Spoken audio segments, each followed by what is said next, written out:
Let's resume this wonderful adventure in Hinamizawa where I'm certain nobody will die. Get into it. Morning, Keiichi. My, what time did you go to sleep? I did not sleep well last night. What happened to this poor son of a bitch? My mother could tell at a single glance. And I could tell, but I want the audio slightly quieter. I'm thinking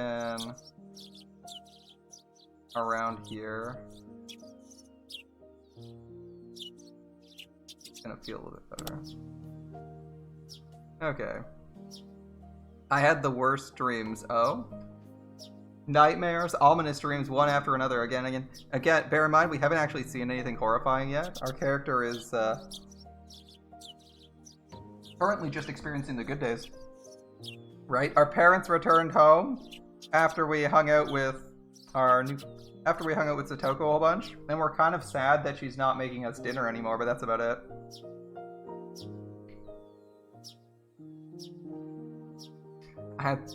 I woke up after each one, but could never even remember a fraction of what they'd been about. That bad? It was like those dreams were predicting something unpleasant. Well, that's not good. I woke up in a terrible mood. Hey now. Every day's been calm and fun before today, right? Those days should continue on, unchanging, and yet anxiety was the only emotion growing with me. Oh boy. Why was that? Anxiety? Well, I got bad news for you, dude. I've been through your life twice now. And it didn't end well either time. And everything started around the time of the festival. So this festival is gonna go poorly. Nightmares reflect your anxiety. They show an uneasy mind with which you couldn't you couldn't cop to normally. Alright. Yesterday, I remembered the ominous conversations about Satoshi I had with Shion, Mion, and Reina. Right. My mind felt like it was in a black fog because we talked about that, right? Her brother didn't transfer out. He just vanished. And Reina's convinced that he was fucking taken by a curse. Which we know is probably true. Which we know may or may not be true. Mion probably killed him. We'll find out if that's actually the case in this timeline, though. If I'd lived every day without causing a fuss, my reward would be ever more peaceful days, and yet you've already caused a fuss. I understood that, so why did I cause such discord?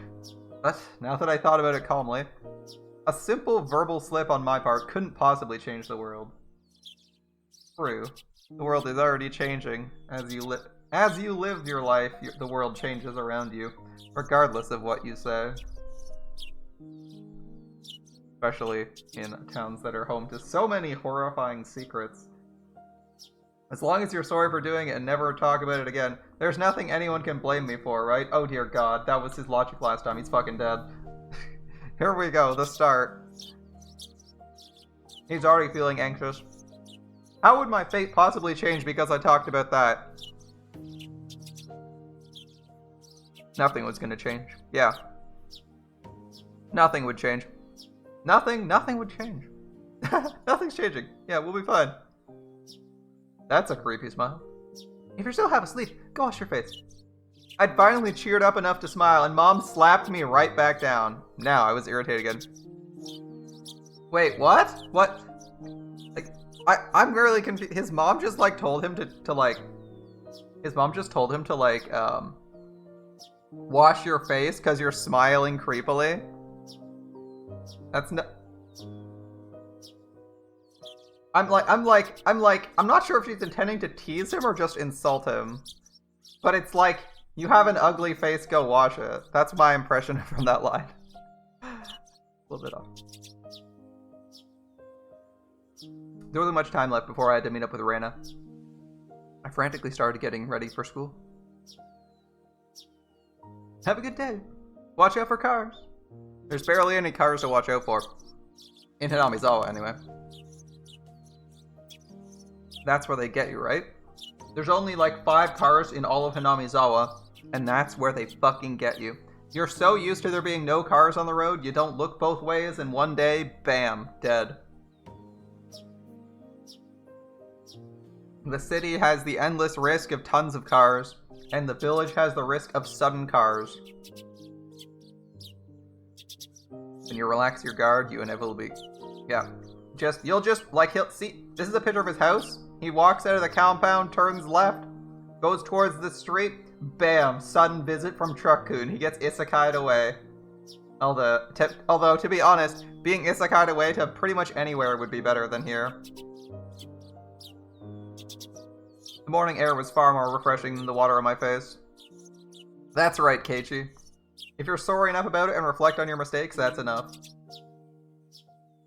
Actually, now that I think about it, they live on a farm. Why the hell do they have a walled garden? Why the hell do they have walls around their house? Why are there walls around this? It's like, why are there walls along the lot they have? They live in the middle of a farming village, and it's like, they're the only house with walls other than Mion's, and Mion's like... Mion is like a fucking mafia princess, so I can understand why Mion's getting walls and security cameras. Why are there walls around their house? They're legit walls too, they aren't just decorative, those are like 8 feet. Or those are like, at least 4 feet, right? Like, that's probably not a waist-high wall. Actually, I'm not really sure about the scale here for the walls. Because I can see the door. I can see, like, what looks like half the door. Based on the size of the second floor windows, it looks... Based on the size of the second floor windows, the wall based on the size of the second floor and first floor windows, the wall looks to be, like, 3-4 feet high. Or it looks to be, like, 5 feet high, maybe? But then, based on the giant-ass tree they have here, and the lamppost, I'd guess it was 8 feet high. Yeah, probably 8 feet high. Well, I don't know. I feel like the size of the house. Maybe my perspective's off for the size of the wall. Anyway, let's pull yourself together and get to school. And return to fun, enjoyable days. Where everyone laughs, plays, and just has a good time. I'll be nice to Satoko as an apology, too. Yeah. Wasn't I supposed to be her Nini until Satoshi got back? Good morning, Keiichi-kun. I think I need a drink. Alright. Reina, too, looked nothing like she had yesterday, when she said that weird stuff. Yeah, she looks normal. If I could only forget that, then I could still act like nothing had happened. So I called out to her with all the energy I could muster. Hey! Morning, Reina. Early as usual today.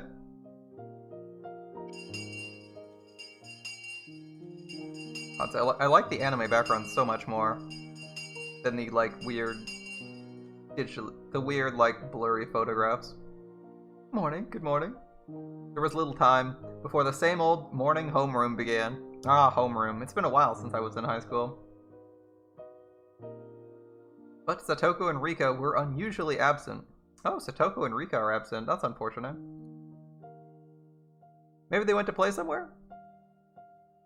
However, looking over and seeing none of their things, it looked like they really hadn't come to school. Maybe one of them's ill. Remember, they both lived together. They're almost never late. Reina seemed to be enjoying herself, thinking about their excuse for being late. Or what their excuse would be late. Mion said something nonsensical as well, imagining how funny the reason they were late must have been. I'd only come to school to see their energetic faces, since I figured it would get rid of these feelings I have. Ah, the reason we went to school was to see their face. Damn, that's some serious stuff. That's a lot of Reina. But the load on my chest remained where it was. It wasn't very pleasant at all. Good morning, everyone. Ah, knock off shield. President, if you would. Everybody stand up. Our teacher finally arrived. And then finally I heard the pitter-patter of footsteps running down the hall. Oh, they're just like 2 minutes late. That's no big deal. This is where you get sent.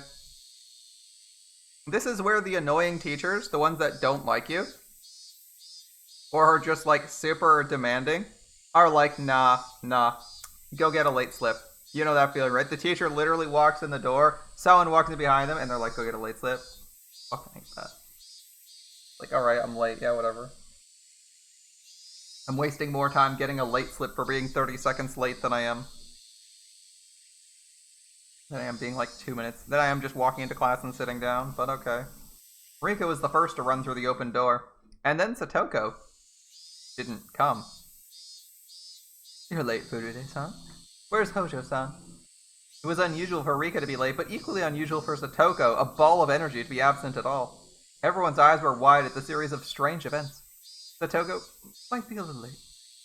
Has she come down with something? The teacher walked over to Rika and they started talking in hushed tones. Rika's late to Satoko, and Satoko's absent. I guess crazy things can happen. Yeah, that's true. You're right. Crazier things have happened. But I wonder what happened to Satoko. Is she sick?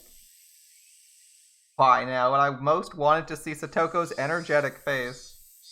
The unpleasant, or the unease that had been building since last night tightened within my chest. I assumed when I saw that it was going to be unpleasant feeling, but it was... I kind of like read and then skipped over the rest of the sentence. When I was skimmed over the rest of the sentence, and was like, okay, it should be unpleasant feeling. My brain like managed to stuff in like an extra word and like 20 letters into the space of 5 letters. Thanks, brain. Hey, Jan, you worry too much. Sometimes girls of her age can't help but stay home sick. Alright. Jan, you're not supposed to say that around boys. Neon laughed indecently. Normally I'd laugh along with her, but right now I just didn't feel like it. Our character is steadily coming to really, really like Satoko. Homeroom ended and we went to talk to Rika-chan in the short time we had before first period started. Hey, Rika. You looked sad. So very sad when getting yelled at for being late. I'll make sure to pet you today. I was very aware of my gloom this morning, so I strove to keep my tone cheerful. That's good. That's good. I petted Rika-chan's head the same way she always did, but she didn't cheer up at all. Really, I wonder what's happening. Meep. Meep. What happened to Satoko? Did she get sick? For instance, she got a fever from playing around too much yesterday. That could happen. If it had been her response, I would have accepted it in a flash. But the atmosphere around Rika felt somehow heavy. It was a little weird and actually made my unease worse. Hey, come on now. Come on, come on. There's certain things you can't talk to boys about. Kei-chan, back to your seat. Mion, acting like club president, pulled me back to my chair, and Rika's gaze immediately fell back to her desk. She hung her head gloomily. Rika said something odd that Satoko might be a little late. They were living together, weren't they? She would have known for sure. She wouldn't have said might. I didn't understand why she was absent, and that made me all the more anxious. Dude, calm the fuck down. It's like you have like one friend who's just randomly absent from school for one day, and you're like, I'm gonna have a panic attack if she's not here right this minute. At least last time he was panicking about Satoko, he had a good reason. Damn it, what's going on today? It's like we started off on the wrong foot, and it's not getting any better. I mean, it's all been there, right? What's the matter, Keiichi-kun? You seem pretty down this morning. Reina noticed how I looked and whispered to me while the teacher wasn't looking. Do I really see that way? He's sad Satoko isn't here. Even Reina started to feel down just looking at you. He's bringing people down just by... Oh my god. He's bringing people down just by his mere presence. That's brutal. Alright, I thought of jokingly saying, then don't look at me, but I didn't even feel like doing that. Is that something you can tell Reina? I don't know what you're worried about, but if I can help, you can tell me, right? I won't tease you. Reina said this, looking me straight in the eye. Until yesterday, nothing strange happened, and it was a lot of fun. Huh? Reina's eyes widened for a moment, not understanding what I meant, but she remained silent and listened. It was peaceful and fun. Every day was lively. I never had any doubt things would stay that way forever. Yeah, you're right. Every day's fun. I'm sure today will be too. You sure? How do you know? Well... Reina, feeling perplexed, couldn't think of something to say, and I didn't blame her. What I was trying to say seemed a little confusing, even to me. When I think about it, I've been anxious lately. Like, maybe since every day is fun, one day all of a sudden it'd get really dark, like a light bulb turned off. Yeah, Reina kind of understands how you feel. Reina nodded gently. I've always been taught that it wouldn't be only good things happening to us. Sometimes I'm scared of what's going on behind the fun. It's a little bit sad, but Because of that, we learn to do our best to make sure the fun never stops. I see. It's not a bad thing you think our fun lives might not go on forever, Keiichi. Kind of like if suddenly there's a volcanic eruption tomorrow and everyone died. Or a meteor strikes the Earth. Wait, that's terrible. You see, we're the only one who survived the catastrophe, Keiichi-kun. How would you feel? How would I... I imagine myself being the sole survivor in the ruins of Hinamizawa. Rubble in the bodies of friends lying in heaps at my feet. It was such an abhorrent sight. Was it sadder that all my friends had died? Or was it sadder I couldn't have died with them? I didn't know which, but I would probably cry. It'd probably break my heart. First, I'd think I'd cry. And maybe you'd think this. If this was my destiny, I should have made sure every day before this was as fun as possible so I had no regrets. I didn't want to consider such a horrible event to be my destiny. Yes, but this isn't your actual destiny. This is a theory. This is a thought experiment. This is a thought experiment. It's like, what if everyone died? What would you feel? But I probably would think that. The fun times will end one day, and nobody knows when they will. It makes sense to live each day to the fullest, so if it happens tomorrow, you won't regret anything. Yeah. It's really hard to think like that. A lot of people take their everyday happiness for granted. They think tomorrow will be the same as today, so they leave things they could do today for tomorrow. They leave the kindness they could have shown today until tomorrow. Reina was usually cheerful and silly, but right now she wasn't like that at all. Reina being a surprisingly good emotional support here. Because she's validating your character's feelings, but also explaining a way... helping alleviate it by explaining it, right? Right, so the most important thing I think here is she's validating and not invalidating your feelings, right? She was taking my troubles seriously. It was a little reassuring. But Keiichi, you realized it. I think that's a wonderful thing. So the unease you have, I think you should keep it close to your heart.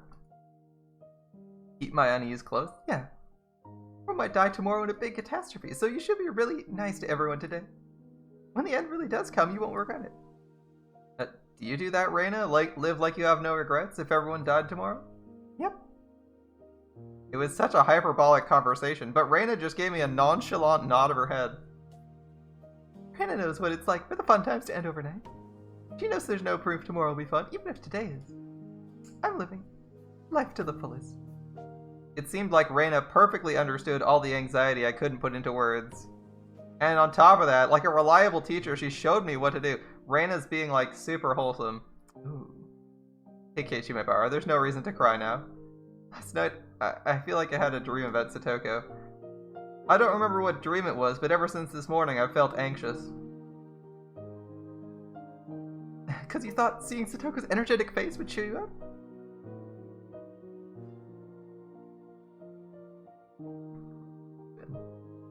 Right? She was right on the money. If everyone had been here, with smiles on their faces this morning, then the murk in my heart would have definitely been blown to smithereens. And if Satoko-chan arrives, you'll have to be nice to her. Actually, it's totally fine if you play your usual pranks on each other. As long as you're having fun. You're right. So even if these fun days came to an end, I'd have no regrets. I couldn't tell if what Reina told me had been comforting or just made me more anxious, but it was enough to make me think if I saw Satoko again, I'd be honest with her. That sounds like either the lunch... Is that the lunch bell? Yeah, okay. I wasn't sure if they'd had lunch or not. Alright. Lunchtime arrived with everyone pushing their desks together like always. Satoko wasn't here. Despite that, we had bento boxes for 5 lined up on our desks. Rika had made a bento for Satoko, too. Was Satoko supposed to be here before lunch? Rika was clearly acting strangely. We were talking to her, but it felt like she was too far away to hear us. I'd never seen Rika so downcast. The rest of us started feeling down, too. Hey, Reina? I understood what you said before pretty well. When we were together, we were supposed to have lots of fun so we wouldn't have regrets if the world ended. And yet, well, I just resolved myself to do it. Now we can't all be together. What the hell? Because it was so sudden, wasn't it? I mean, yesterday was fun. Who could believe it would all end today? No volcanoes erupted, no earthquakes or fires happened either. The cicadas were making the same noises they did yesterday. The sun remained bright in the sky. It was the same normal day as every day. But why? As I pondered, Reina's chopsticks reached in front of my face and stole the fried chicken right out of my bento. The best part. I can't fucking believe it. I can't believe it. If no one else wants it, Reina will take it. Delicious. Reina tossed the entire piece into her mouth and began munching on it, her expression one of bliss. I'm such an old man. Reina got a leg up on me. Alright, this old man's taking this bit of steak here. Oh, my food's gone except my rice. Rika, also behind the curve, smiled again and went for someone else's bento.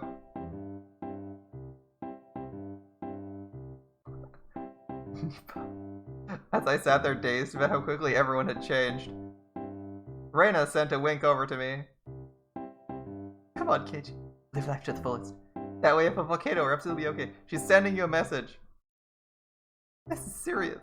I'll be damned if dried plums and rice are the only things I have left for lunch. I'm taking that meatball. I stuffed the meat into my mouth and constructed a clumsy smile. I played along as if trying to fool myself. That's right. When you're depressed, just when you're feeling down, just convince yourself you're not. Move on past it. As I did, it rapidly became less and less of an act. Fun fact, did you know smiling actually makes you feel happier even if you're not happy? Just saying. Proven fact. A pointless, but also a proven fact. If you smile more, you will be happier. Even if you are not actually happy. Weird how things work. Satoko still wasn't here, but at some point we'd regained our lively lunchtime. We had fun, we had smiled, and we fooled around. Thanks everyone. Feels Nipa, man. Nipa. Thanks everyone, this is definitely the best thing to do. This way, when Satoko suddenly dropped by, we'd welcome her with our best smiles. The more I smiled, the more I felt the anxiety from this morning clearing away. Things were going well. Wasn't there a proverb that went something like, fortune comes by in a merry gait?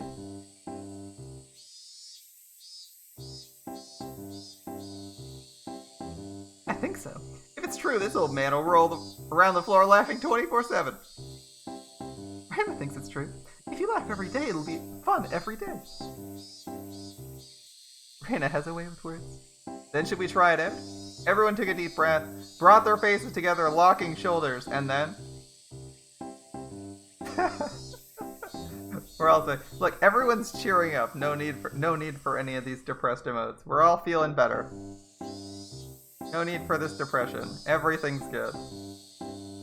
Everyone laughed uproariously from their stomachs, trying to laugh out all the bad stuff accumulating in them. By the time our bento boxes were empty, everyone was right as rain. I think this is a track I haven't heard before. I think I'm using the default soundtrack, so it might be a new one. It doesn't seem familiar. Having heard our friendly banter, Tomita and Okamura walked up and timidly spoke to us. Oh, welcome back, guys. How's it going? Excuse me, Mabara-san. Wait, they want to talk with us? Sorry to interrupt your fun, but... we need your help with something. Why do they need my help? This is new. They grinned dryly and scratched their heads. What could it be? Want to know how to remove the censor bars in porn magazines? Wait a minute. Can't you not... I don't know how he's going to explain that one. Okay. By the way, don't believe you hear about butter doing the trick total superstition. You can't use an eraser either. I was going to say, that's not going to work. You're going to need to... That's actually overwritten the text. Wait, what? Seriously? You can't use an eraser? Nope. Sorry. That's not what we were here for, said Tomita-kun, elbowing Okamura-kun. Why would you believe that? It's black ink. It's black ink. They don't print in layers and there's no way to extract multiple layers. Like, depending on how cheap the newsprint is, but how cheap the magazine is, the black ink might soak through the other side. Actually, our ball got stuck in the gutter on the second floor. I like how his first thought was like, how do I remove censorship? And I'm like, this is Japan. This is Japan. You're gonna have a bad time without a computer and a lot of digital recreation. Bonking the horny kids. I mean, that was my Bara's first thought. But that's also usually the way his train of thought goes when he's trying to problem solve for someone. He's like, okay, how am I gonna get these kids on my side? I know. Everyone's horny. And then he has the balls to claim that he is not into women like that. He's like, I'm not that horny. It's like, what? That's literally like the first thing you think of when you go to ask someone. That's like the first thing he thinks of to try and help someone or talk with someone through something. He's like he goes to bribe like the fucking kid in the bathroom, and he's like, oh, you get like turned on by defiling desserts. Like, what? That's gotta be like a 1 in a million person. Like, I like sweet stuff. I like sugar, I like candy, I like chocolate. And that's not that, like, I don't think of it that way when I'm eating a dessert. When I'm at Dairy Queen having a fucking snack.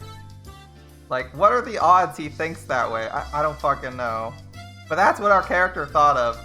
He's like, yes, this person who likes sweet things, they must envision themselves defiling desserts like they're defiling women. And you're like, you have a very strange way of thinking for someone who's like not obsessed with women. Alright. So we were thinking you might be able to reach it since you're tall? The second floor? Dude, he's not that tall. Asking an upperclassman for help comes with its own price, you know. I'm not cheap. You can't buy me out so easily. Kamita and Okamura conversed for a short time and gave the reply. Who'll give you the right to take a nap during class, my bar? How does that sound? Wait, what do you mean? I can sleep during class whenever I want. Why do I need your permission for it? Oh, no, you can't. The next time you take a nap, we'll tell Sensei about it. He tries to take it. He's like, they're like, we'll let you nap in class. And he's like, I already nap in class. And they're like, next time we'll tell. And it's like, oh, he's being blackmailed. I see how sly. You little. Where did you learn to bargain like that? Sorry, it was just a little joke. Come on, Kei-chan. Why not just cave into your underclassmen's threats? And now Mion was getting on my nerves. Suddenly it came to me, and I took Tomita and Okamura-kun's hands. Alright, I surrender. I'll get your ball, so give me all the rights to nap time. What? Okay. Look, Mion. I now have the privilege, but you don't, do you? Tomita, Okamura-kun, tell on Mion as soon as she falls asleep. Got it? Yeah. Reina and Rika began to cackle at Keiichi's victory.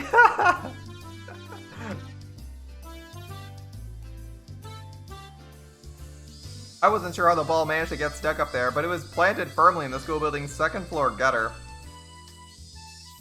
Okay, how is he gonna get up here and get that, and why can't they do it? I guess he's gotta climb on the roof?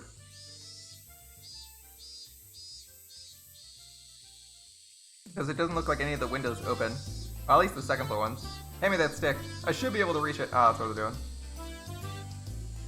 Here we go. I took a bamboo pole and poked the ball with it. Damn, it's hard. Come on. Oh, we got it. You got it, my bar. Thanks so much. The ball rolled down the gutter and fell down behind the school building. That's gotta be a long-ass stick. Holy shit. That's gotta be a long stick. It's in the gutter. So that's like near ceiling height, right? Maybe a foot below ceiling height. I wonder what kind of, maybe it's a pole vault? He has a bamboo pole. Maybe it's for pole vaulting? He just found that lying around. That's cool. The ball rolled down the gutter and fell behind the school building. My underclassman ran over in that direction, leaving me by myself. Mission complete, I guess. Jeez. There was a lot of time left until lunch break was over. I guess I should go back to the classroom. I'd absorb myself in a silly conversation with everyone and wait for an afternoon class. For afternoon classes. Alright, nice and relaxing. And just when I thought that and turned towards the entrance, someone suddenly called out to me. Satoko? Oh, Uishi. Hello there, good day. We haven't met Uishi on this run-through. Sorry about bothering you during your lunch break. It was a middle-aged man I didn't know. Or maybe I'd passed by him a few times, I'd seen his face, but I didn't know him. When his half-smile deepened, something within me shuddered with fear. There was no basis for that, no reason, but I shuddered. I was somewhat confused about those emotions, not quite understanding them myself. There was one thing I could say, though. Nobody but teachers and students should be at school, and this person shouldn't have been there.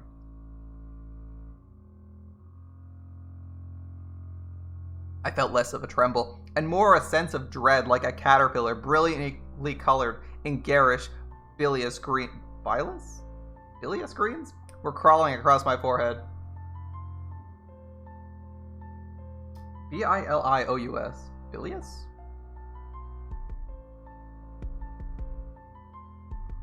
A feeling of anger, of disgust, that neither itchy nor gross could describe as the frizzy, dreadful hair rubbed against my brow. I didn't want to see his face. I wanted to jump backwards and run away, an unpleasant feeling for which I didn't even know the cause. Is our character somehow stuck in like a time loop when he gets murdered or some shit? Because he didn't feel this the last two times he saw this guy. In fact, the first time he befriended Uishi. The other side of myself has nothing but questions. What are you doing? What are you disgusted by? This is the first time you've met him. It's rude to hate someone for no reason. I mean, he's a cop. I don't get why we're feeling this. No answers were coming. I held my silence, waiting in a damp sweat running down my forehead. Okay. When he saw that Uishi thought maybe he was being intimidating and gave me a relaxed smile. Oh, please, excuse me. I'm no one suspicious, I assure you. I'm Uishi from the Okonomiya Police Department. Wait, where'd I put my card? Huh? What? This is... What? He fished through various pockets and finally found his police ID and showed it to me, grinning dryly. He may have been trying to use those clumsy-seeming actions to ease my anxiety, but I could definitely say it didn't work. Why was I this nervous? There was a reason, of course. If I wanted today to be the same as before, then today didn't need someone who hadn't been here back then. The fact that a man who wasn't here yesterday showed up today meant that today would be a different day than those before it. That would mark the end of the fun and happy days. For now. I gulped and erased the ominous conclusion from my mind. Calm down, Keiji. It's just an old guy. He looks kind of perverted and came from the police department. Don't go deciding the fun times are over. He just came here because of his job. Yeah, just for his job. He's a police officer coming here for his job. That is not a good thing, my friend. If he's working, then he'd normally go to the teacher's lounge, right? The fact that he spoke to me must have been to ask where it was. Are you looking for the teacher's lounge? You just have to go through the entrance and... I didn't want to look at this man for another second, so I started pushing things along. Uishi, however, didn't seem to have any interest in the teacher's lounge. Oh no, I don't have anything to do there. Can I get you to call a friend of yours if I may be so bold? A friend? Who? A girl. Could you call Satoko Hojo-san for me? My consciousness grew faint. Satoko? He's looking for Satoko. Oh my god. Did Satoko murder someone? Did she break in somewhere? Why are the cops looking for Satoko? It was like I was about to pass out. Yeah, my anxiety was realized. The dreadful, disgusting caterpillar was looking at me, about to crawl into my ear. Its frizzly, dreadful hair was touching my ear cavity. That was how bad it felt. Okay, I didn't want to envision this, but since the game's telling me it, you're getting it too. I want you to imagine a caterpillar crawling on your ear and crawling into your ear. That's the fucking feeling he's just written. Ugh. Just like you feel the caterpillar crawling up your neck, your ear, towards your ear canal, and you're like, right into it, you're like, oh god, why'd you have to do that? Why'd you have to do that? Give me that fucking feeling, man. What did the police need with Satoko? Oh no. It's nothing important. I just had 2 or 3 things to ask. I'd like it if you could cooperate with me. Why? Why of all people is it Satoko? Why would a police officer come here in the middle of the day for something that's not important? This man was strange. I could smell it, and it smelled bad. Just a whiff of it made me want to grimace. I knew that this man, he couldn't possibly be here to deliver her lost wallet or anything. I couldn't imagine what he needed from Satoko, but it had to be something unpleasant.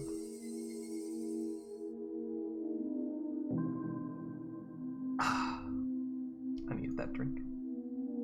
My throat stung with burning pain. Burned like a parched, creviced wasteland. The wasteland broke apart deep in my throat and brought out the words from deep in my mind. You may need something for a bit. What is with this guy? What is with this fucking character? I swear to God. Like, we had this same problem. The minute anything that might be important happens, our character goes from being a normal person to being like the most hostile, uncooperative person you've ever fucking met.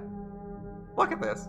Like, the cops come around looking for your friend, and he's like, you might want something, but I don't think she needs anything from you. Like, are you fucking serious, dude? Could you please leave? She probably hadn't expected that reply. I wouldn't either. Like, this character has had no bad dealings with cops. This is the 80s. Our character has like a relatively positive opinion of the police. Like, it's not like this is set in 2021 where people fucking hate the cops and want to like fucking throw out half the American cops because they're all like terrible people. But I guess he just randomly decides to be super hostile to the police officer. Especially weird because he's probably speaking really rudely in Japanese too. Actually, wait, there's settings for this, right?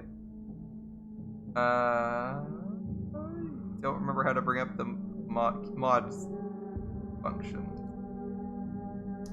Where are the mod functions? That's the log. I don't remember how to bring up the actual mod settings.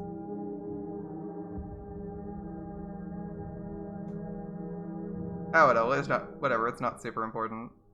I was gonna be curious, I was fairly curious, like, what they would actually give me. If I changed languages to Japanese, what it would give me.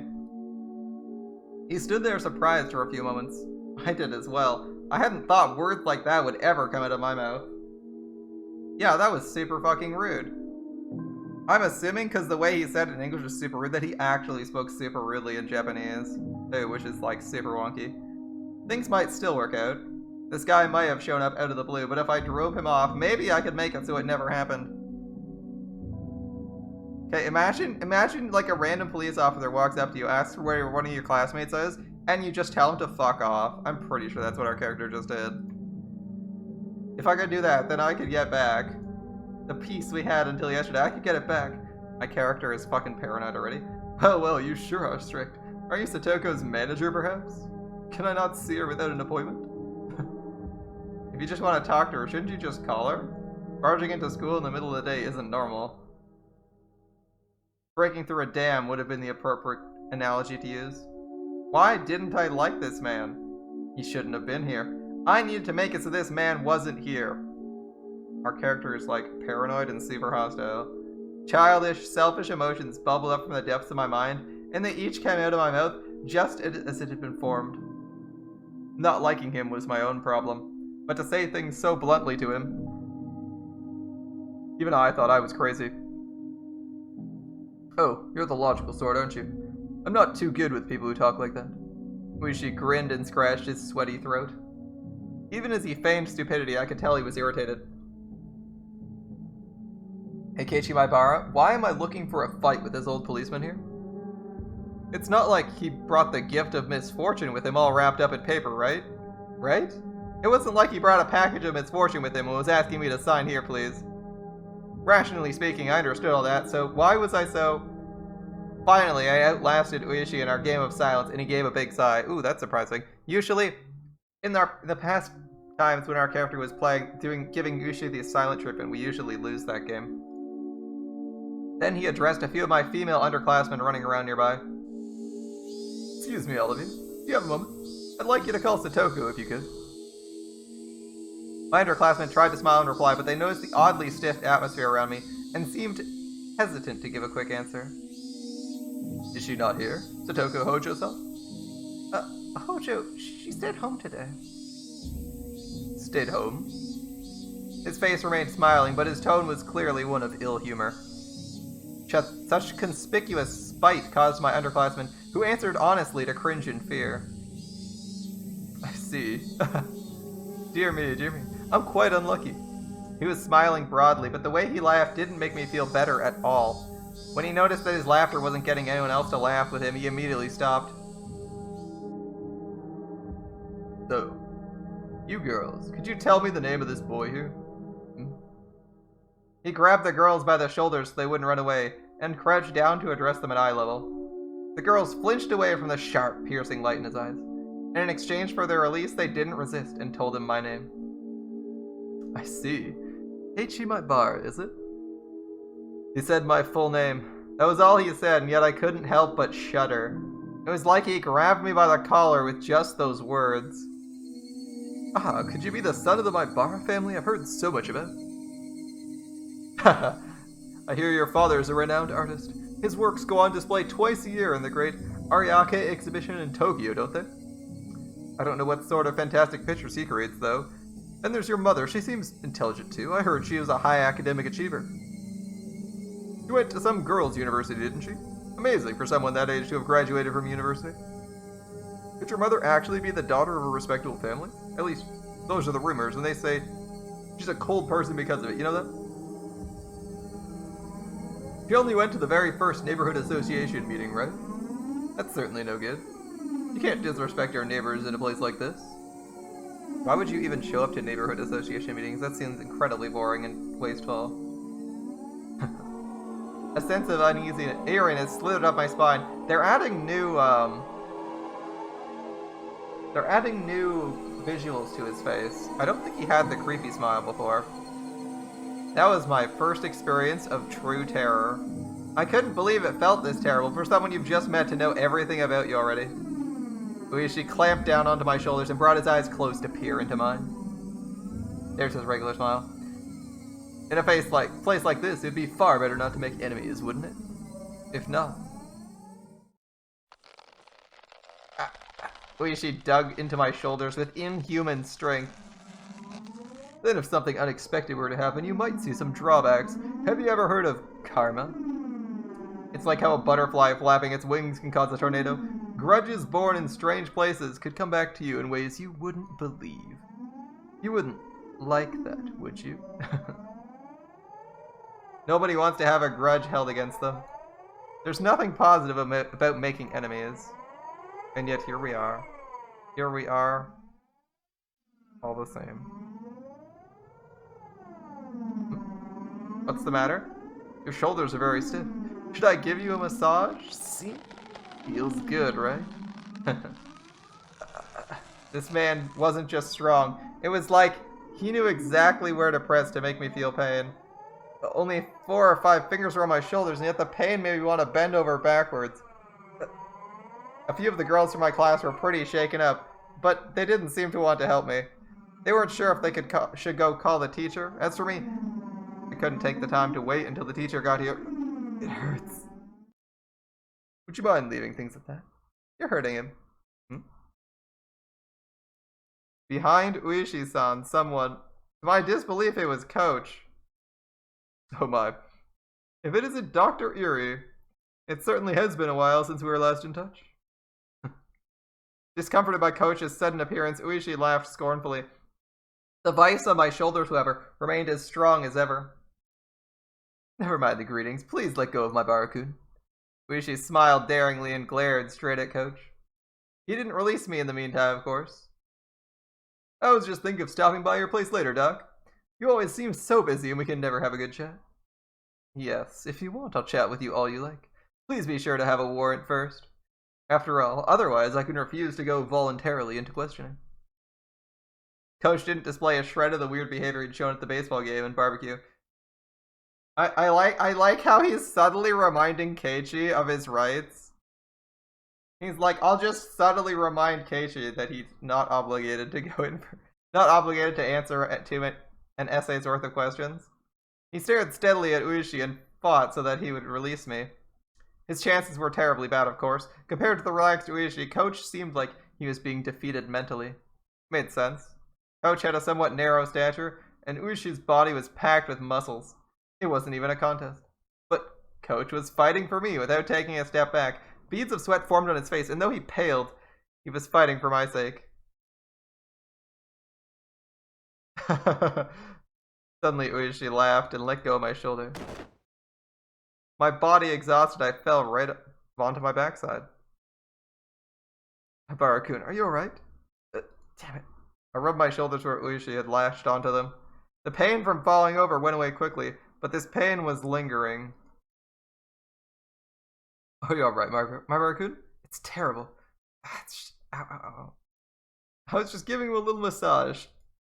Habaru, aren't you over-exaggerating a little bit? I mean, it's hard to tell. Our character is paranoid. Boys gotta learn to man the fuck up. I wanted to retort, but I couldn't think of anything witty. Can you lift your shoulders? Are they in pain? If you're really hurt, you should have a proper checkup. Let's go to the nurse's office. Coach lent me his shoulder and walked beside me. What an exaggeration. I'd be the last person to do any sort of permanent damage, right? I am still an active police officer, you know. Come. I don't know what you needed to be here for, but if you're finished, please leave. I'm going to complain about this directly to the chief, so please keep that in mind. Oh, that's a problem, ain't it? Ueshi waved his hand sarcastically, pivoted around, and headed to the car parked by the school gates. Ah, back to the super corrupt stuff. Awesome. So, you'd think complaining to the chief about the police visiting you at the school and asking questions wouldn't do anything, but remember the Sonozakis have like absurd amounts of pull. The Sonozakis and most of the people of Hinamizawa had an absurd amount of pull in the police department because they own the mayor and they own like the DA too. I believe they own the mayor, the DA, and the representative to the government. All of them are Sonozakis.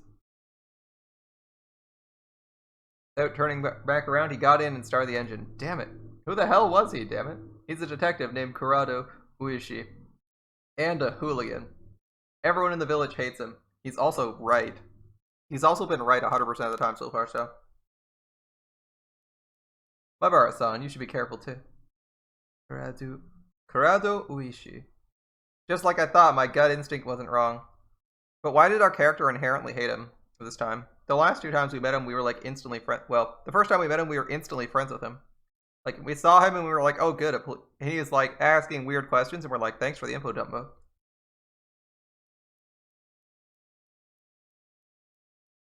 And this time we saw him and just instantly hated him. It's kind of weird. It's like we're over the course of several iterations, slowly our perspective and self is becoming like closely and more closely aligned with the village itself.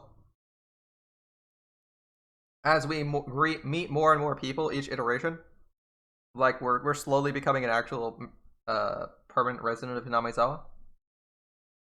He would be the one to bring unhappiness, misfortune, something that would ruin our peace. See, like he's saying our peace. Like whose peace? He's obsessed with like protecting the village and its peace already. But like, yeah, it is an interesting observation because remember the first time we saw Ueshi, he literally told us. So like. Let's think of this way. The first time we met Ueshi, we met him in a similar way to this. He actually just called us into his car as a police officer, which is like even more sus. We accepted it, and he literally told us to spy on Mion. Like he's like, she might be a fucking serial killer. Check out, please watch Mion for me. Like that's what he starts with. And our character, instead of being paranoid that this guy's destroying his fucking peace and happiness, he's like, yeah, okay, I'll figure it out. Like, it's like, our character is like 100% down with like, okay, trusting the police. In the second game, in the second arc or playthrough, our character was 100% on board with the police, but he was acting hostile to them.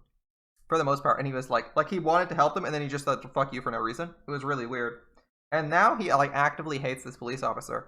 It's like our character might subconsciously have some memories from the previous iterations or some shit. and that are influencing his bias, because what he did find out at the end of the first arc and the second arc is that the cop actually doesn't give a shit about him. The cop actually doesn't give a shit about him. He actually just wants results. Which, I mean, like, is perfectly fine, but he basically, like, in the second game, he, like, kind of comes to hate the cop. He kind of, like, doesn't really like the cop's kind of using him for his own ends. He's like, the cop's perfectly okay with sending him to Mion, who he's 100% certain is a serial killer. He's, like, 100% okay with sending Keiichi into a scenario where the cops are, like, 5 minutes out and a serial killer could murder. Like, someone, like a serial killer could fucking murder him. It's like, alright. It's like just sending a random 12-year-old to go have dinner with Hannibal Lecter. You're like, are you serious? Like, are you crazy? The kid's gonna get fucking murdered and eaten. Like, nobody sane would do that, and this guy's just like, yeah, do whatever. Then again, like, he had no way in, but still. I can see it from the cop's perspective, but our character still fucking dislike that. And now our character seems to be hating him on instinct, so... There's gotta be some connection between the arcs, right? I'm assuming there's some connection between the arcs, or some reason that we just keep playing through the same scenario in different variations. It could just be going through every variation of timeline, but it seems like we're going somewhere. That's what it seems like at any rate. I won't accept it. All these fun days can't possibly end because some guy like him showed up. Hydrate o'clock, and I'm having a drink. Yeah, if you get screwed over a few times, you're going to be more cautious or not see that guy as, like, a sign of positive things.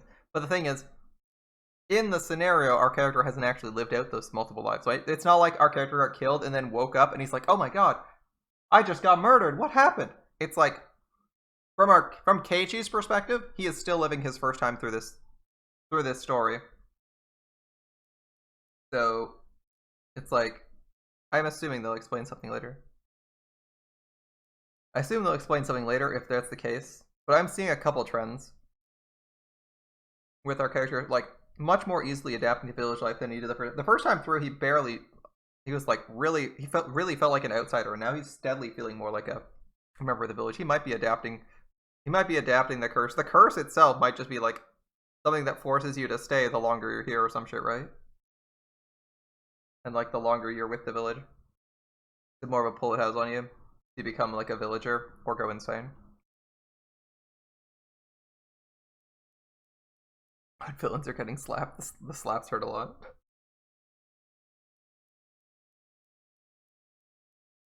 Alright, I won't accept it. Coach seemed to be familiar with the school, so he brought me to the nurse's office without much trouble. Isn't it like 3 rooms? Okay, there's like 4 rooms here. 1, 2, 3, 4, 5. There's 2 doors down. Alright, my bad. I'm assuming this is like a double entrance. It might be a double entrance on the left. I think Japanese classrooms have 2 entrances, right? A front and a back entrance. That could be 1, 2, 3, 4, 5. But this wasn't purpose-built as a school, I didn't think. Whatever. The girls from my class came along as well, looking worried. Our teacher and the principal, having noticed the disturbance, came to see what was the matter. My Barakun, what's wrong? Are you hurt? Well, there was this weird man in the schoolyard, and my Bara-san... Coach gently interrupted the girls, trying to explain. No. It looks like he just fell and twisted something. I think he's alright, but I wanted to make sure. If it's fine with you, I'll borrow the nurse's office for a bit. Please do, Dr. Erie. The principal gave him a deep bow. It looked like Coach was acquainted with the adults at school. He slid open the doors to the nurse's office, but there wasn't a nurse in there. Huh. I don't think we've seen this room before, or at least I don't recognize it. I'd figured. I'd never seen anyone but Chie-sensei and the principal working here. Coach didn't seem to mind the fact that there was no nurse and quickly made his way into the office. He instructed me to sit down and started washing his hands in the sink. Oh, I get it. He's the coach for the boys' baseball team. He must be pretty used to treating wounds with first aid. Could you show me where it was? Are you still in pain? No, it doesn't hurt at all anymore. I'm fine, really. I roll up my shirt, showed him my shoulder. No bruise, not even nail marks. And yet it hurts so much I thought my shoulders would be crushed. Even the pain had disappeared without a trace. It hurts so much, but not so much as a bruise remained. It just means he's used to doing that. Used to it, huh? The next time you meet, don't provoke him. Nothing good will come out of making him angry. If you go home with a uniformed policeman by your side, your family won't like that, will they? Well, you're right. Still, what happened? Well, here's what happened. He asked for Satoko, and we told him in like one of the... We told him... We said everything we could short of telling him straight up to fuck off. Why'd you end up in a fight with him? He came up and said he needed something from Satoko. Satoko? Coach's gaze lowered and his expression clouded a bit. Somehow that gesture seemed to be saying Ueshi was bound to come to Satoko, and did, and that it was no laughing matter. Coach fell silent in thought. Quietly, he took a compress out of the first aid kit and put it back on me. Does he still plan on clinging to Satoko-chan? He's a persistent man, I'll give him that, like a snake. Coach mumbled to himself. Cling? Does he go to Ueshi? Does Ueshi go to Satoko's place a lot? Coach didn't answer, but the lack of a denial served well enough. What on earth did the cop, probably a detective, need from Satoko? What mistake led to a detective to cling to the sweetly smiling Satoko? Habara-san. Oh, right. You just moved here, didn't you? Yeah, I did, but...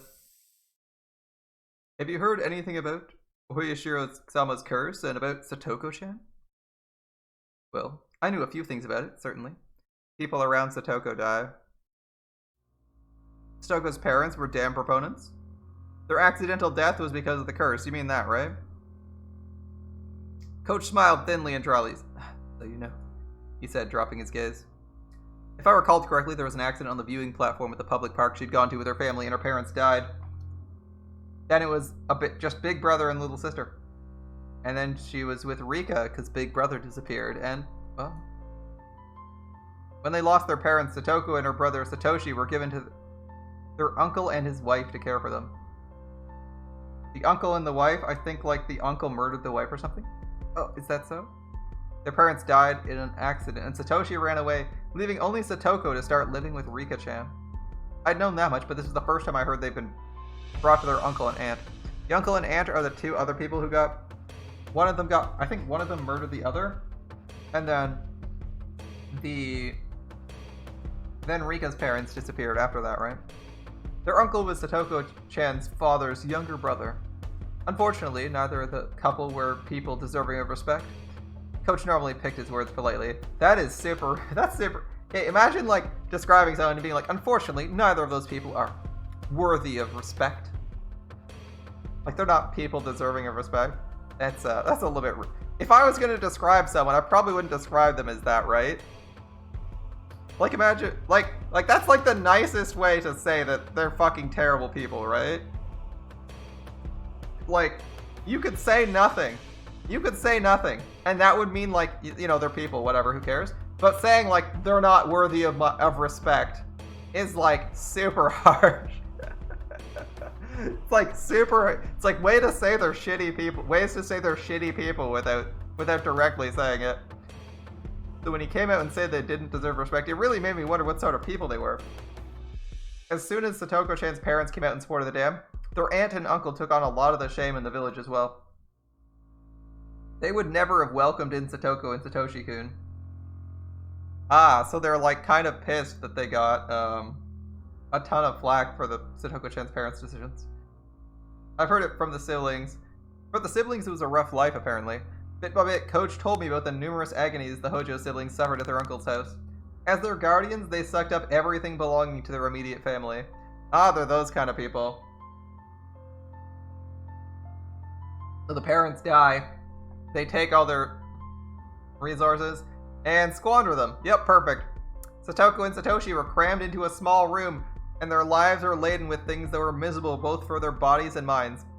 Ah, the thieving relatives kind, where your parents die, and then they sell your parents' house and squander the money on a fancy new car and leave you with a shitty extra room. Yeah. Hold up. Is the censorship on for this? It is. Voice matching is F2. It's fine. Zero is minimal because they did censor. I was like, oh, I know they censored stuff for 5. though. There are a couple examples in the mod of like what they changed. Alright. Apparently their aunt and uncle weren't on good terms and there was no end to their fighting, but I did see... Right, I can go settings here and change language to Japanese. Gotta remember that next time we want to know what someone actually said. Yeah, they led off with some pretty bad qualities. So apparently they weren't on good terms, there was no end to their fighting, and as if in revenge for that, whenever they saw Satoko or Satoshi, they'd always find fault with them, scold them, yell at them, strike them, and take away meals as punishment. Oh boy. I mean, he started off with not deserving of respect. Yeah. Okay, I understand, they're terrible people. I shudder to think about it. You've never known any Satoko but the energetic and healthy one, so you probably couldn't imagine her face being so deathly pale. A girl always standing dazed in the shade of trees. I couldn't imagine it, and I didn't want to. It was honestly how I felt. But at the very least, Satoko wasn't like that anymore. He might have had a miserable life in the past, but it was different now. Something happened to change that life.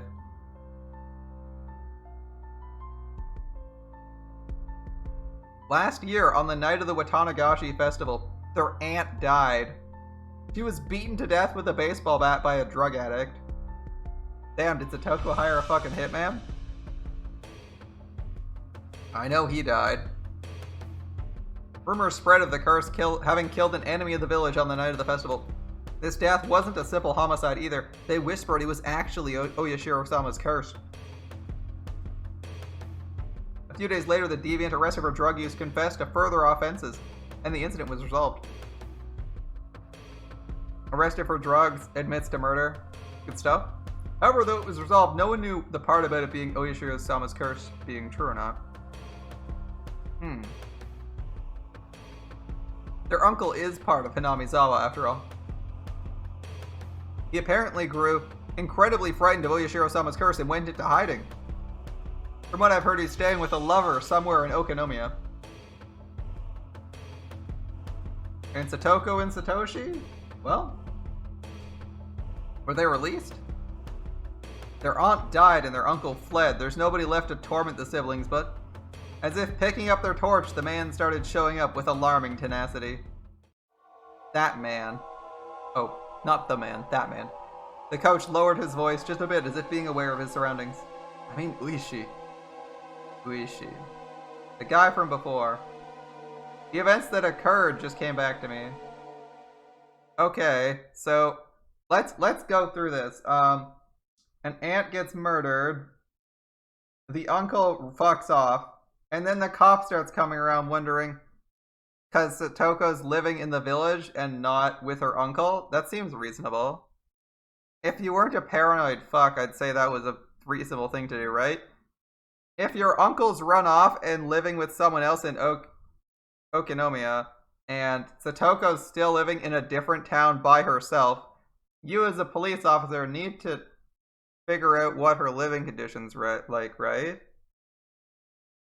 Because you're obligated her to put her in a family with adults, right? Or have her live somewhere with presumably decent caretakers, right? I can understand why, if that's all he's around for, I can kind of understand why Uishi's looking for her.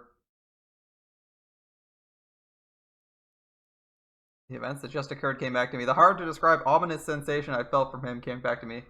Is he a representative of Child Protective Services? Like CPS? God. He's a little strange. The chain of incidents surrounding Oyashiro-sama's curse have all been solved, and yet he alone doesn't want to accept that. I swear to God, I've gotten like 30 freaking texts. I'm just gonna turn my phone off. It's super annoying. Accept it? The incidents were all solved, and a detective, supposedly with the police department, didn't accept that. Yes, because half the answers are wrong. People say something bad will surely happen to those he gets close to. In Hinamizawa, they think Uishi is Oyashiro-sama's... Yeah, they think he's the avatar. K-chan! The door flew open with a rattle and Mion came rushing in. Reina and Rika came running a few steps behind her, and then Tomita-kun, Okamura-kun, and a few more of our classmates. K-chan, did Uishi do something to you? Are you hurt? Friendly reminder that Mion is Yakuza. And we don't know if Coach is Yakuza as well, so the more he shit talks Uishi, the sketchier he sounds. Calm down, Mion. He's not injured. I only gave him a compress just in case. A compress just in case? Keiichi-kun, are you really okay? Okay? Everyone was staying stuff, but how are you being strangled? Calm down, Reina. He just squeezed my shoulders a little bit. See? There's not even a bruise. Jeez, what the heck were you all doing? We're friends, right? Why were you just standing around? Why didn't you help, Kei-chan? We're sorry, President. Mion yelled at our classmates, baring her fangs. Tomita and the others hung their heads in silence. Quit it, Mion. Tomita-kun and the others weren't even there. Stop blaming them. Damn it! Why is she? Mion kicked the floor with her heels a few times, her temper running hot. I believe it was the first round? The first route was the route where Mion was like, I should have fucking killed him last year. So she's like unironically considered putting a hit out on Uishi. So Mion hating him is not surprising. It's in the first two routes we had both either a hint or actual fucking proof that she's more than capable of killing people. Our teacher, overhearing the commotion, arrived as well. Come on, everyone. Don't make so much noise in the nurse's office. President, take everyone and leave, please. Come on, everyone. Let's get going. Keiichi-kun's fine. You too, Mi-chan. Mion was letting her emotions get the best of her, so Reina stepped in instead and led everyone out of the nurse's office. The detective from Okonomiya Station, Geraldo Uishi. It looked like the first impression I'd gotten from him hadn't been mistaken. Satoko's absence had amplified the vague apprehensions I'd felt since yesterday, and Uishi's appearance basically sealed the deal. Alright, I'll get going. I originally came here for Chie-sensei. Oh, you had something to do here. Sorry for causing you some trouble. Don't be so humble, he said, smiling easily. There's a side benefit to all this. I was lucky enough to experience so much of your soft, silky skin, my Barakun. With the usual for Coach, anyway. Parting words, he instead continued. Please excuse me. You weren't wounded badly, but please avoid putting pressure on your shoulders or anything along those lines. If you get a high fever or it starts to swell, contact me right away, okay? I don't think it'll happen, though. Oh, that's right, Coach. Before everyone came in, you were going to say something. About what people think Uishi is to Oyashiro-sama? As he was about to leave the nurse's office, Coach placed a hand on the door and stopped. Right. They think he's Oyashiro-sama's servant. They're just bad-mouthing him, though. Oyashiro-sama's servant? Do you know about the serial freak death incidents that occur in Hinamizawa every year on the night of the Watanagaji festival, otherwise known as Oyashiro-sama's curse? Wait, freak deaths? What? Now that I thought about it, I seem to remember overhearing Mion or someone talking about it like it was a fucking ghost story. I guess we're hearing about it all from Coach this time. On the festival day in June, one person would always die, and another would be spirited away. But they seem to be calling it demoning away here. Why not just call it Onikakoshi, right? It's Onikakoshi. What a fine story that was. I figured they made it up to scare me, but it was true. Because he said spirit away, and then they call it demoning away. But, like, in-game, they said... In the first route, they call it Onikakoshi, which means demoning away. It's like they forgot that... I know it's the fans that translated, but it's like they forgot they taught us that being spirited away or demoning away is Onikakoshi. Because I feel like you could have already just substituted this for being Onikakoshi. And be like, they call it Onikakoshi around here. I figured they made it up to scare me, but it was true? I don't have any idea who first suggested this. But at some point, everyone started calling Uishi Oyashiro-sama's servant. Why? The rumors go that he decides the sacrifices for the curse every year. Whenever June came around, Uishi would start paying frequent visits to Hinamizawa. Okay, so you have serial killing incidents that happen every single June. Doesn't that make sense if the police would start poking around trying to get leads every June if it's like a relatively cold case and they have no proof? Especially with Mion, like, putting shit tons of pressure on the police department to never investigate the murders or connections between them. Or the disappearances whatsoever. The point where Ueshi has to start sneaking around behind the police department's back. I feel like everything they say, whenever they say shit like this, it's just like, there's perfectly good reasons, 90% of which are caused by other people, for him to be around. Ueshi's been persistently questioning most of the dead or disappeared people. Yeah, because he thinks there might be a connection, but you guys are fucking paranoid and stupid. 4 years ago, it was known to be the victim of the dismemberment, rumored to be the sacrifice, had been seeing Ueshi numerous times leading up to the incident. The sacrifices 3 years ago were Satoko's parents. Right before their deaths, Ueshi apparently visited their home. The one who disappeared 2 years ago was Rika-chan's mother. Again, people know that before she vanished, he'd been talking to her extremely frequently. Like, let's think about this. Ueshi visiting Satoko's parents' home. The home of the most hated people in town. The home of the most hated people in town. Or the damn... 4 years ago, the dismemberment. That would be the damn supervisor. The one who was hacked to pieces. By, presumably by the villagers or Mion's crew. So, like... It's like, the people who are getting murdered are people who are siding with the police against Mion and the Sonozaki's reign of terror. If you think about it that way, right? It's like, Satoko's parents get murdered. Satoko's parents get murdered because they're like, they have their damn connection. Alright. So, like, the people who would be most likely to trust the cops are the people who get murdered. Make sense? It's like, the damn foreman's probably working with the cops. Makes sense, right? The damn foreman's in league with the cops because there's literally, like, protests, riots all the time and the police are endlessly being called. So, the foreman having a line with or talking to the police makes sense. Then for the second death, it's like Satoko's parents, who probably are, like, a little bit uncomfortable in town right now, given that there was active protests and they're like the most hated people in town. So that kind of makes sense. To be like worried for their lives. The other one, Rika-chan's mother, a little bit less sensible, but apparently before she vanished, Ueshi had been talking to her often. Maybe trying to get a connection between them. I don't know what the Rika-chan's mother one works. The one who disappeared last year, Satoko's older brother Satoshi, he talked to Ueshi, right? Satoshi, too, apparently was approached by Ueshi many times before he vanished. And then this year, this time Ueshi was trying to contact Satoko. This isn't a freaking joke. The cops are talking to people in connection with the murders. That's weird, isn't it? They're rumors, my Bara-san. There's just some rumors to that effect. I hadn't said that because of the rumors of Ueshi being Oyashiro-sama's servant, or is contacting someone foreshadowing who would be the sacrifice this year. Remember, it's like Tomitake and Takano are the picks this year, so they're completely off about Ueshi being the herald of their demise.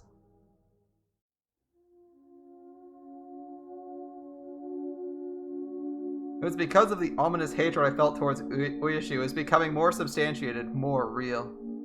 Today, Satoko, she was absent today. Wait, really? That looked like news to Coach. I thought he might have known why Satoko was absent, but... Then I'll get going. You should go back to the others and put their minds at ease. Oh, you're right. I will. Alright, bye. Clatter, clatter. Coach left the nurse's office and headed towards the teacher's lounge. Okay. That was like a bit of a confrontation. That was an interesting confrontation. Confrontation and follow-up. Will that be the end of the chapter? Or will we end the day first before the chapter ends? Here we go. New tips. Research notes in Ueshi's post memo. Felt exactly like the end of a chapter. I knew it was coming.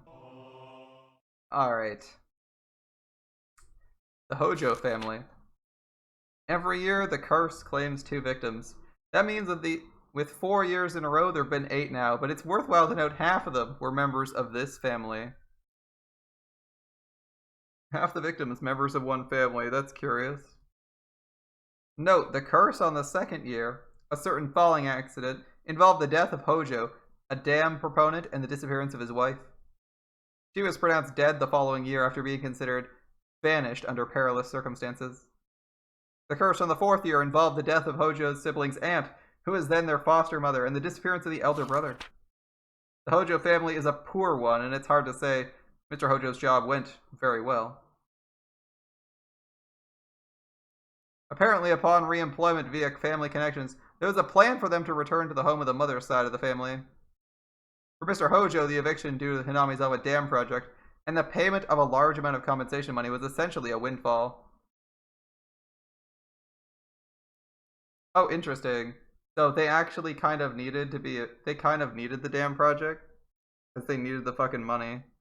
Interesting, that's good to know. Mr. Hojo actively embraced the Ministry of Construction's negotiations from an early stage and was selected as representative of the dam proponents. It was rumored he had been bought out by the Ministry of Construction for doing so, but the truth is unknown. I mean, if he needs the money and he might be bought out, who knows? However, the dam proponents were in the vastly outnumbered minority. In addition, as the Sonozaki family strengthened its own foundation and promised support against the dam, all the proponents, save for Mr. Hojo, switched over to the dam side, anti-dam side. At this point, Hinamizawa was completely unified against the dam, and Mr. Hojo was held up to ridicule as a stooge of the dam project's proponents. He was essentially used as a scapegoat for the anti-dam coalition. Yeah, this is why they hate him, right? In the end, the dam project collapsed with Oyashiro-sama's curse and the dismemberment incident. Yeah, dismemberment's probably not good for dam construction. However, punishment towards the bitter enemies supporting the dam project continues to this day. There's not many left today who supported the dam project, nor who had a negative reputation at that time. Wow, that's curious. Anyone who liked the dam project just fucking disappeared. If there were any candidates left for the curse, it's the husband of the housewife who was beaten to death last year, Teppei Hojo, and Mr. Hojo's daughter, Satoko Hojo. Strangely, these two are the only candidates left. Will this year's curse come down on the two of them? There's more than enough value in observing them both. There you go. There's the research notes suggesting that Satoko could be the person getting murdered or demoned away this year. Ueshi-san. There was a call for you from Section 4's Chief Shigeharu. Apparently the slaughtered corpse in the Ojikawa River is related to the S group, as we thought. We're still verifying what happened behind the scenes, but apparently the deceased filled up dozens of self-created fictional bank accounts to their limits with money from the S group, reaching around 100 million yen. The deceased filled dozens of self-created fictitious bank accounts to their limits with money from S group, reaching around 100 million. They're faking having money? It appears there were 3 or 4 men with former S group connections involved in this. They've already disappeared along with millions of yen. So it looks like the murdered person was stealing from the Sonozakis. The deceased was tortured on that point for information, and she was clearly slaughtered as an example to others. There are apparently some real wizards chasing down people who disappeared. They're also spreading letters to related Yakuza groups not to harbor them. There's still no evidence that Teppei Hojo is one of those people. Ooh, as far as Chief Shigeharu can tell, he hasn't been told anything. He was her pimp, but she didn't trust him at all, did she? Okay, so that's the way we're going. Teppei Hojo has left the apartment in Okonomiya and returned to his former residence in Hinamizawa. Ooh. That would be a good old uncle has returned.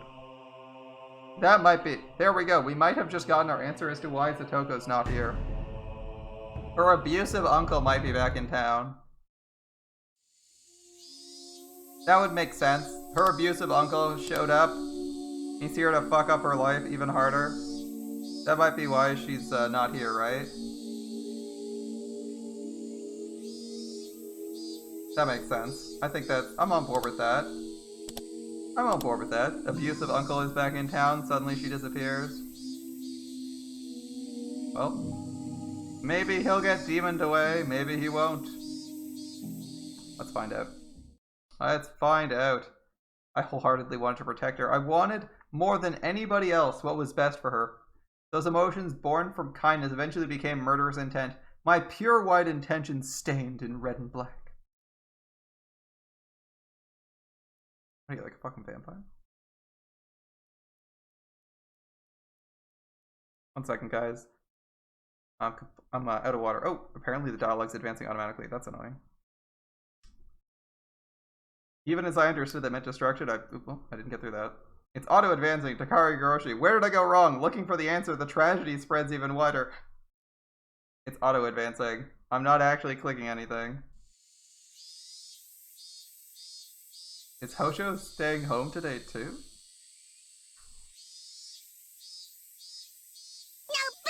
Maybe, but I'm actually going to get water now. I noticed the dialogue was advancing and I was like, are you fucking serious, game? Don't do that to me. Oh, that was silly. I just tabbed it to do that. Let's get back to it. Well, I hope Satoko's back today. Let's see how this goes. We might have to check. Honestly, knowing what we do now from the tip screen, I'd honestly perform a wellness check on fucking Satoko. As her friend, I'd be like, I'm going to your house. I'm gonna check out. I'm gonna check that everything's okay, because I don't want like bad shit. I don't want your uncle doing messed up stuff to you. I need to check that you're okay. Pretty, do you know anything? The teacher's voice wasn't critical, but Rika hung her head, unable to answer, and I felt really bad for her. The teacher called Rika up and they had an exchange in hushed tones at the dais. First, Rika said that Satoko's fever had grown worse, but everyone in class knew it was a lie. Because every day Rika brought Satoko's bento with her. Satoko, I wonder what happened. Don't ask me. Dude, like, she's bringing her bento, she expects her to be here. You need to go to her house, figure out what the fuck's going on, right? I don't know why she even brings the fucking bento. I think it's because... I think what happened is that her uncle came... So, using the information we have from tips, which none of the students know, I'm guessing her uncle came and picked her up, and she's not been allowed to go to school yet. Since we already know that her uncle is, like, physically abusive and paranoid. How is still loud? It might still be loud.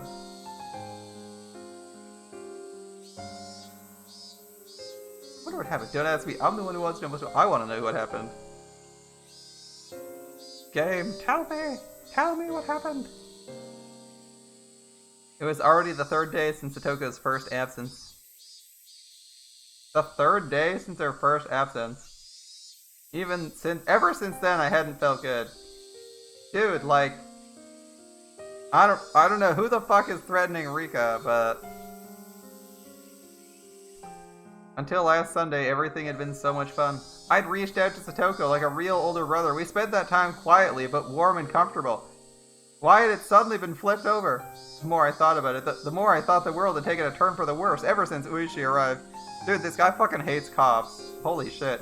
Thinking on it now, maybe strange apprehensions plaguing me the night before Uishi arrived had been a sign. This guy's gonna feel real fucking stupid when it's not Uishi's fault. And then he's gonna hate him all the same because he's a dick. Kuraldo Uishi, Oyashiro-sama's servant. Shit, it's impossible. They can't decide Satoko will be cursed because this year because he showed up. What sort of slip-up had I committed to cause those fun times to end so suddenly? Yes, it was the day before Uishi appeared. Shion, Mion, and Reina spoke of the curse surrounding Satoshi and his disappearance. It was so sinister it gave me a bad premonition. Such a small thing was the slip-up that invited Oyashiro-sama's servant. Also, weirdly enough, our character is like automatically super superstitious in this one. Whereas in the previous 2 routes, he was very convinced that they wasn't supernatural and that it was like someone was doing the killing. In this one, he's just assuming supernatural effects, which is curious. It was absurd. I kept on groaning to myself, I'd never accept that, ever. I obviously wasn't the only one suppressing my feelings. Mion and Reina were... too. Yeah. Okay. Everyone in the class was doing it. Everyone? Oh boy. Okay. It's gone to him. The curse is getting to him. Rika knew something about Satoko's situation. Again, Rika knows something, right? So, I don't know why we're not pumping Rika for information. Maybe we're just bad at it today. But she wouldn't tell us. She wouldn't tell us. Why is she not telling us again? I think Lishi's info is correct. Rika-chan still held a calm attitude like a cat basking in the sun. But she was being unbelievably stubborn about this whole thing. She didn't want to tell us, and that wouldn't change no matter how many times we asked her. Let's go to her fucking house, man. Everyone understood that, so nobody questioned her. Seriously, can none of you outrun like a 12-year-old? You're all older than her. If Rika won't talk, we'll just have to wait. She might not be talking because it's something not worth saying. There's no persuasive power in reassurance given with an anxious face like that. Come on, Reina. I mean, I know that's your default sprite, but apparently your face is really anxious. Mion was being taciturn. It just looked up at the sky with a somehow annoyed expression. I couldn't tell if she was unhappy Rika wouldn't talk about it with her own friends, or if she's concerned over Satoko's well-being. And what about me? My anxiety was suffocating me every day. Day after day. If someone else was looking at me, then maybe I'd look annoyed like Mion did. Tap tap. Someone tapped my shoulder. It was Tomita and Okimura. My Baro-san. Do you have a minute? Did your ball get stuck again? You guys have to get it yourselves this time. Dude, I can so predict what he was gonna say. Like, I was like, they're tapping on him. His first assumption is their ball gets stuck and he's gonna tell them to F off. Because he's in a bad mood. Don't rely on older kids for everything. I didn't feel like going along with them. I was a little bit unsympathetic with my response. We heard an interesting rumor. Oh, a rumor? Yeah. I had a thought it might have something to do with that. A rumor? About Satoko, they hadn't said that, but it didn't seem unrelated. Alright, looks like we're going into the rumor mill. Let's see what we got. What's the rumor mill pumping out? They didn't want to talk in class, so they pulled me behind the school building, lending further credence to the thought. The back of the school was damp and humid as always. Students didn't really come here because they wanted to. It might, however, have been the ideal location for trading rumors away from prying eyes. Tomita, Okamura. These rumors, they're about why Satoko's absent, right? Dude, if you're this worried that you're, like, looking for rumors, just fucking go to her house, man. You know where she lives. We don't know if it has something to do with that, though. Or maybe. What happened to Satoko? Is she sick? Could she be, like, really sick or injured? No, actually, it's the opposite. I heard my grandma saying that she came to buy tofu at our shop yesterday. Oh, Tomita's family runs a tofu shop, added Okamura-kun. She went shopping to buy tofu? My voice sounds so stupefied, even I can tell. It was understandable. I was worried about what grave illness or injury she had when the person herself had been up and about shopping for tofu. So how was she? Did she look okay? Was she wearing a mask like she was getting better? Was she using crutches? Bandages? No, there were no signs of sickness or injuries on her, but I should have felt relieved it wasn't an illness or an injury, but my anxiety wasn't going away. Because Tomita and Okamura-kun's expressions weren't looking any better. She apparently came to buy one piece of soft tofu, but my grandma said it was strange. Strange? Why? What's wrong with buying soft tofu? Irritated by how roundabout they were being, I had to desperately fight that irritation from creeping into my voice. Well, Hojo and Furude live by themselves, and they don't have that much money, right? They only ever buy the cheaper, firmer kind of tofu.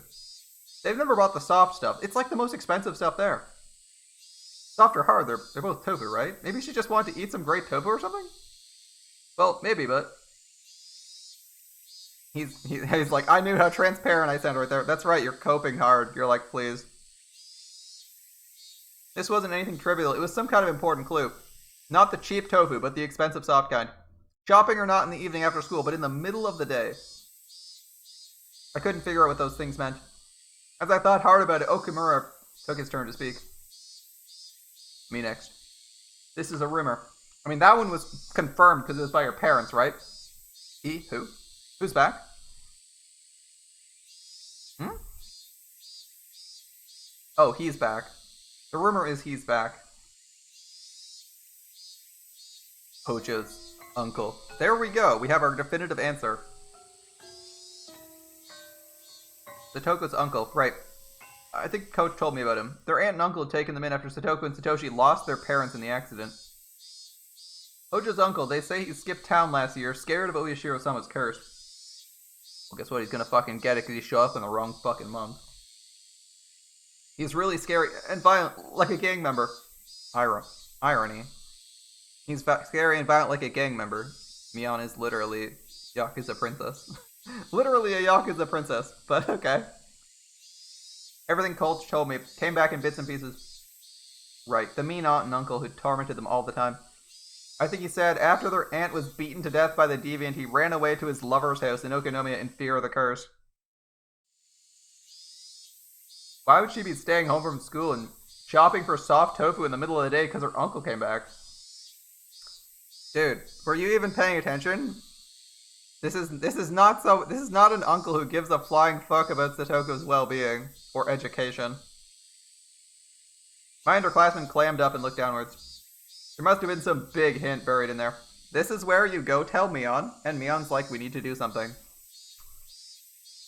Even if I didn't understand, if I told Mion and Reina, maybe they know something? Oh, my bad. You two, you were nice enough to talk about it, and I started hammering you with questions. Oh no, it's okay. Now that we know she hasn't been in bed this whole time gravely ill, that's worth something, right? It might be true. But it still, it doesn't solve the problem. It doesn't make the clouds over my mind fade away. It doesn't relieve your anxiety. Ibar, over there! Okamura cried wildly, pointing over my shoulder behind me. Startled, I turned around, and on the other side of the schoolyard, near the gate, I saw a figure trudging forth. That's a new look. That's a new look.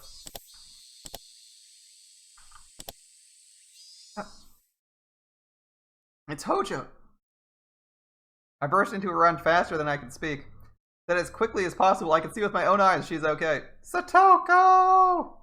She seemed taken aback by my shouting and running over to her. Oh, why, what is it, Keiichi-san? Surprised me with all that yelling and running. Stupid. Enough about me already. 3 days. What happened, Satoko? I was so worried. Oh, what a worrywart. It was only 3 days. You're such a worrywart, Keiichi-san. From listening to her, she seemed like the normal Satoko, but I could tell she was clearly acting strangely. Nice try, Satoko. Her smile was somehow forlorn, and her complexion was bad for some reason. Hojo. Were you alright? Were you sick or something? Mina-kun and Okamura-kun both expressed their concerns. Let's see what her excuse is. Just what happened anyway? 3 days! Do you know how worried I was? Oh, I do so apologize. I was giving the house a good cleaning. We haven't used it for a rather long time, so everything was covered in dust. What? Satoko, what are you talking about? Why would you have to stay home from school to clean the house? Satoko, your statement does not align with what you said was happening before you left, which was that you were sick. Satoko didn't answer me. Instead, she passed by me and headed for the entrance. Gosh, it's nearly about lunchtime, is it not? I'm just starving. It was certainly lunch break. I couldn't force her to stop after she told me she wanted lunch and she was so hungry. Well, whatever. Rika's been bringing you lunch for 3 days now. You look like you can eat it today. Let's just go to the classroom and put everyone's minds at ease. You're right. I suppose I may have caused everyone to worry. Oh, it sure is tough being popular. I put a hand on Satoko's shoulder, and we ran to the classroom together. Up close, I was able to verify Satoko looked somehow weak. All this anxiety was supposed to go away when I saw her again. That's what I thought. But now I actually started to have quite different fears. The heck happened, Satoko? Everyone in the class, of course, reacted the exact same way I had. We worried about you. I'm glad to see you well. What were you doing for 3 days? Our classmates showered her. in questions. I truly do apologize for causing a fuss. As she cackled, she chowed down on the bento Rika had made for her. Those in the lounge must have been informed of Satoko's arrival, because our teacher sprinted into the classroom, her breathing ragged. Hojo-san. Oh, Sensei, I'm sorry for worrying you these 3 days. As you can see, I'm fit as a fiddle. I was very worried about you. When you're done eating, come right to the teacher's lounge. I have a lot to talk to you about. I must be in for a good scolding for those 3 days. I cut class. Satoko laughed sheepishly while she scratched her head, and the rest of the class burst out into laughter. The teacher was acting angry, and she breathed a sigh of relief at seeing Satoko healthy and smiling as she ate her lunch with the class surrounding her. What a relief, right, Reina? Oh, sorry. Yeah, I'm glad she's okay. I looked at Reina and knew. She had a sense that something about Satoko was off, too. I looked to see Mion detached from the clamor as well, with a somewhat grim expression. But Rika, on the other hand, was smiling from ear to ear. She spread out the bento boxes one by one as Satoko finished them.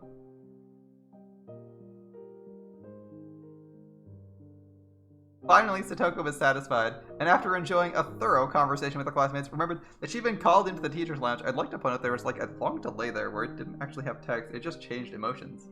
It's like 5-10 seconds where it was just changing faces. Doesn't seem like the game itself is having any delays, so they must have done that intentionally to like relax you, or you know, put in a pause there where you can just breathe easily. I don't like that. I kind of like that. It's such a pain, but I think she'll be angry if I don't go.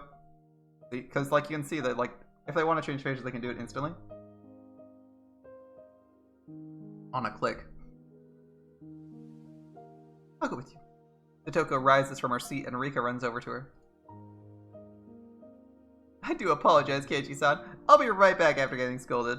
Right, I mean, I could go with you too. We're all comrades in getting scolded in the teacher's lounge ever since the curry incident, right? That won't be necessary. Keiichi should mind the place while we're away. Rika's words were gentle, but the firm rejection was clear in her eyes. The two of them exited into the hallway, walking shoulder to shoulder. After seeing them off, the class breathed a collective sigh of relief, broke apart, and went back to their usual lunch break banter. We, however, couldn't go back to how we usually were. That's Reina's serious face. That is Reina's serious fucking face. Not I, not Mion, and of course not Reina. They stared at the classroom exit Satoko and Rika had left through, their expressions distant and grim. We're all friends, isn't that right? I have no clue who said that. I blurted out something so strange. Something strange, so Mion and Reina turned around with dubious expressions. I won't keep anything from my friends, so I'll tell you what I just heard a little while ago. I told them the stories I heard from Tomita and Okamura-kun about the tofu shop and how Satoko's uncle had apparently returned. All at once without letting them speak. That's all I know. So if either of you knows something, please say so. I've said everything I can. I ended my sentence firmly and looked into Mion and Reina's eyes in turn. Reina stared right back at me. Her eyes didn't falter. Without even opening her mouth, I could tell she wasn't hiding shit. Or I guess, in this case, he wasn't hiding anything. Then our gazes turned to Mion. And Mion looked concerned. It's not like I was trying to keep it a secret or anything. Mion couldn't seem to endure our silent stares and began to talk timidly as if she was guilty of something. It's just, now that you've said something, Kei-chan, I guess I have to talk about it. Mii-chan, you know something? Well, I mean, I knew from the first day Satoko's uncle had come home. He just randomly showed up in Hinamizawa last Sunday. Why didn't you tell us that?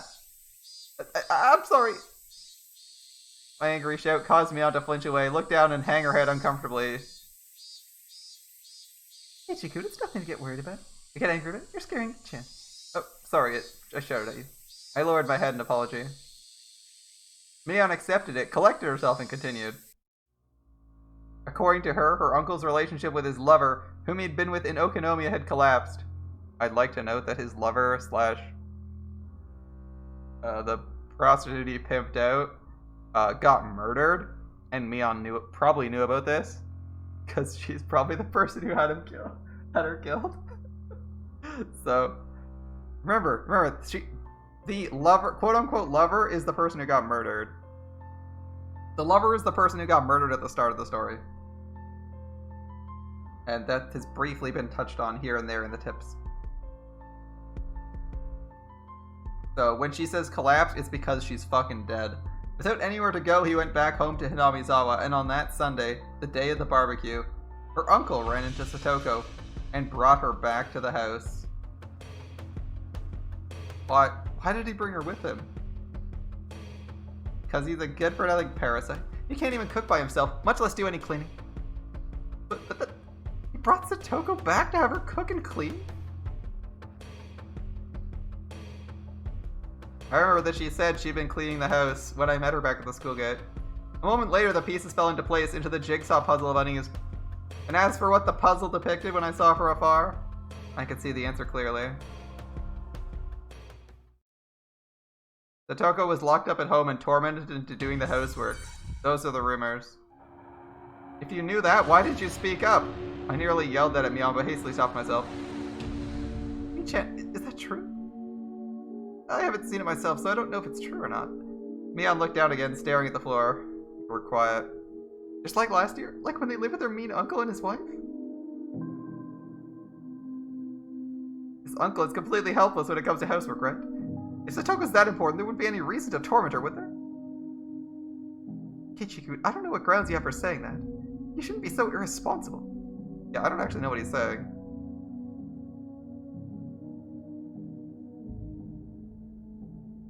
Reina clearly and directly got mad at me. You don't know much about this. You don't talk. So you do. Yes, that's clearly what she meant. Fine. Do you know something, Reina? I don't know anything either. I didn't know her uncle had taken her to the house until here right now. But the situation's different from a year ago. Different? What does that mean? Toshi isn't here. Satoshi really cared about his little sister. He always stuck up for her. He was her shield, so that she'd be affected just a little less by their mean aunt and uncles fighting. Ooh, pizza sounds good right about now. Put a pizza in the oven. That might be tasty. The mean uncle and Satoko Chair are the only ones living there now. Can't you imagine how stifling that must be? You got the abusive uncle and Satoko alone. He only even came back because he broke up with the women he was staying with. Do you think a person who came back for such an unpleasant reason would be able to treat Satoko kindly? Yeah, I don't think so either. He literally ditched her for like a whole year. She was right. It wasn't easy for me to imagine Satoko not being tormented. He left someone alone. He left someone alone to fend for themselves without electricity. In a house with no money and no electricity. Like, are you kidding? Sorry. No, I'm sorry too. I sounded like I was interrogating you, didn't I? An awkward atmosphere flowed among us. The three of us remained silent and just stared at the floor. Well, here might be the first time we agree with me on assassinating someone. Finally, we heard the principal's bell ringing. Teacher came back with Satoko and Rika at her side. Alright, we're starting afternoon class. Vice President, please. Everybody stand up. Oh, I'm sorry. How rude of me. I couldn't read anything from Satoko's vaguely sheepish expression, but given the clouded look Rika was wearing behind her, it was tough to laugh off the disquieting story I'd heard from Mion.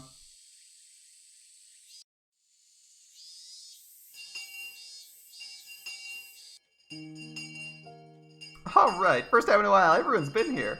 Let's all have a roaring good time with the whole club. Perfect. Indeed, in times like these, the best thing to do is obviously get rowdy and scheme against one another in a club activity. Why don't you, Mion has an absurd... Mion and the Sonozakis have an absurd amount of influence in the village, right? Why not just contact Satoko, tell her to run away from home, and crash it at Keiichi's, and then just have none of the villagers fucking say where she is staying.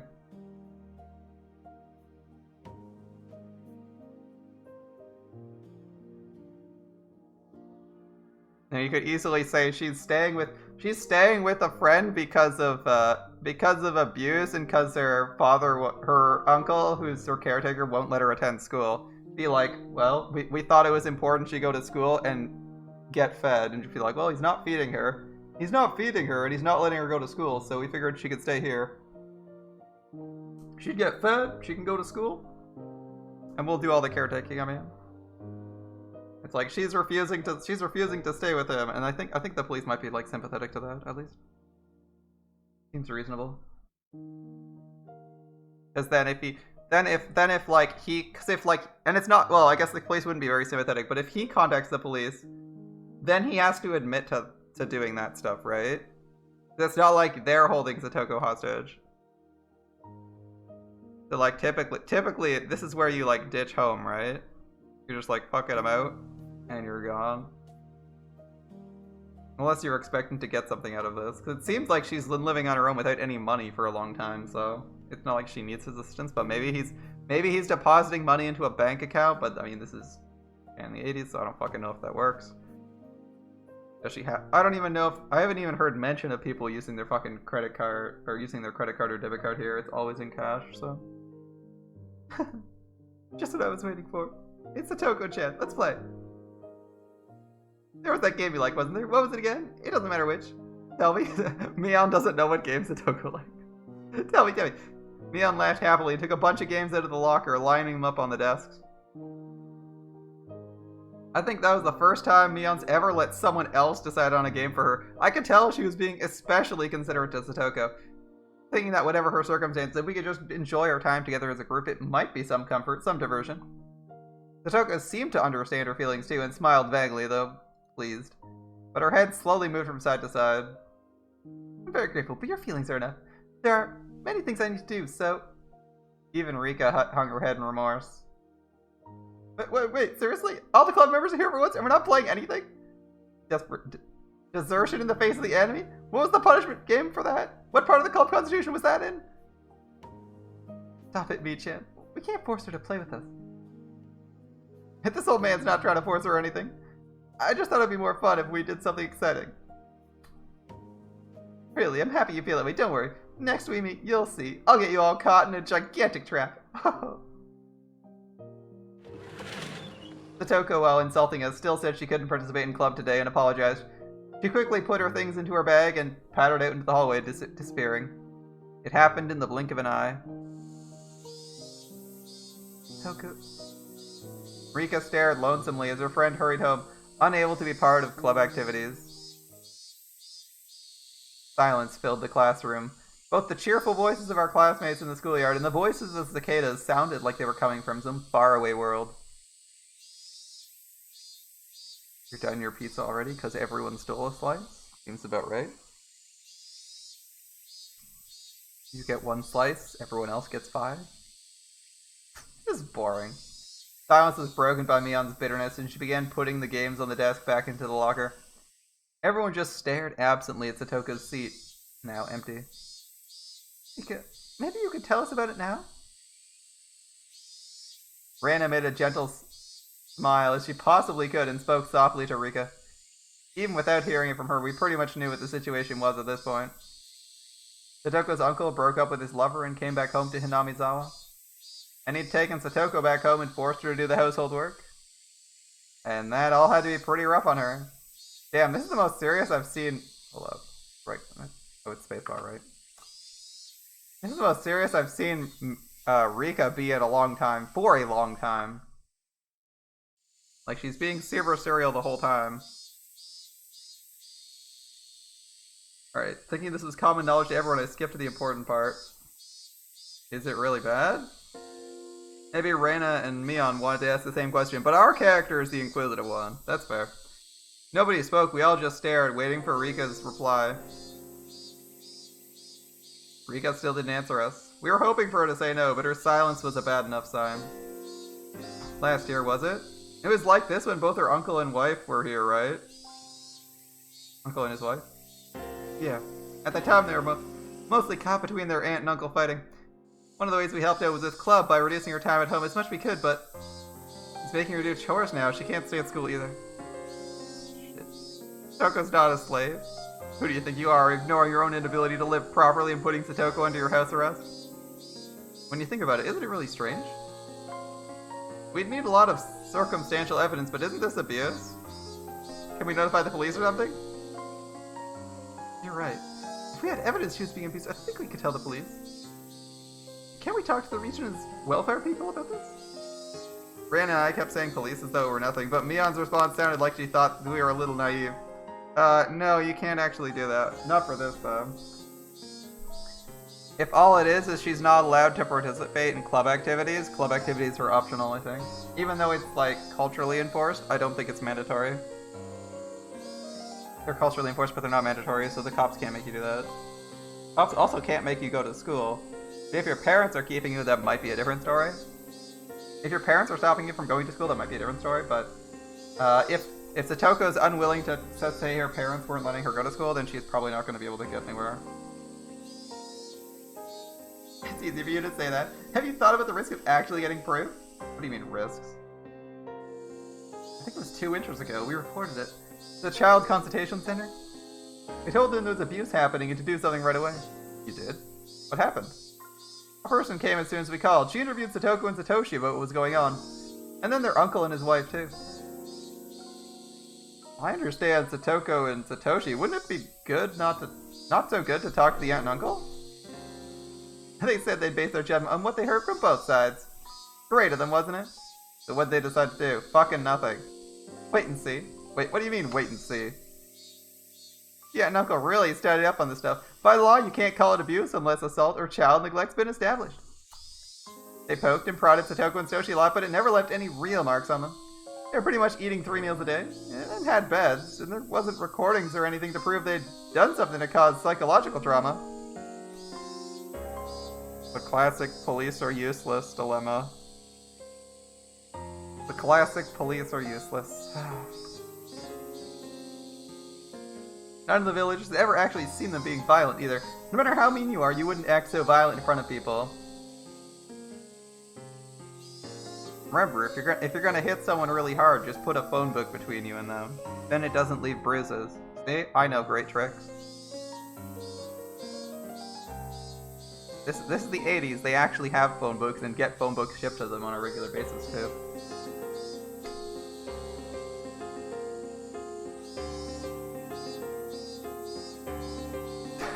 Double side. Like, why do you know this?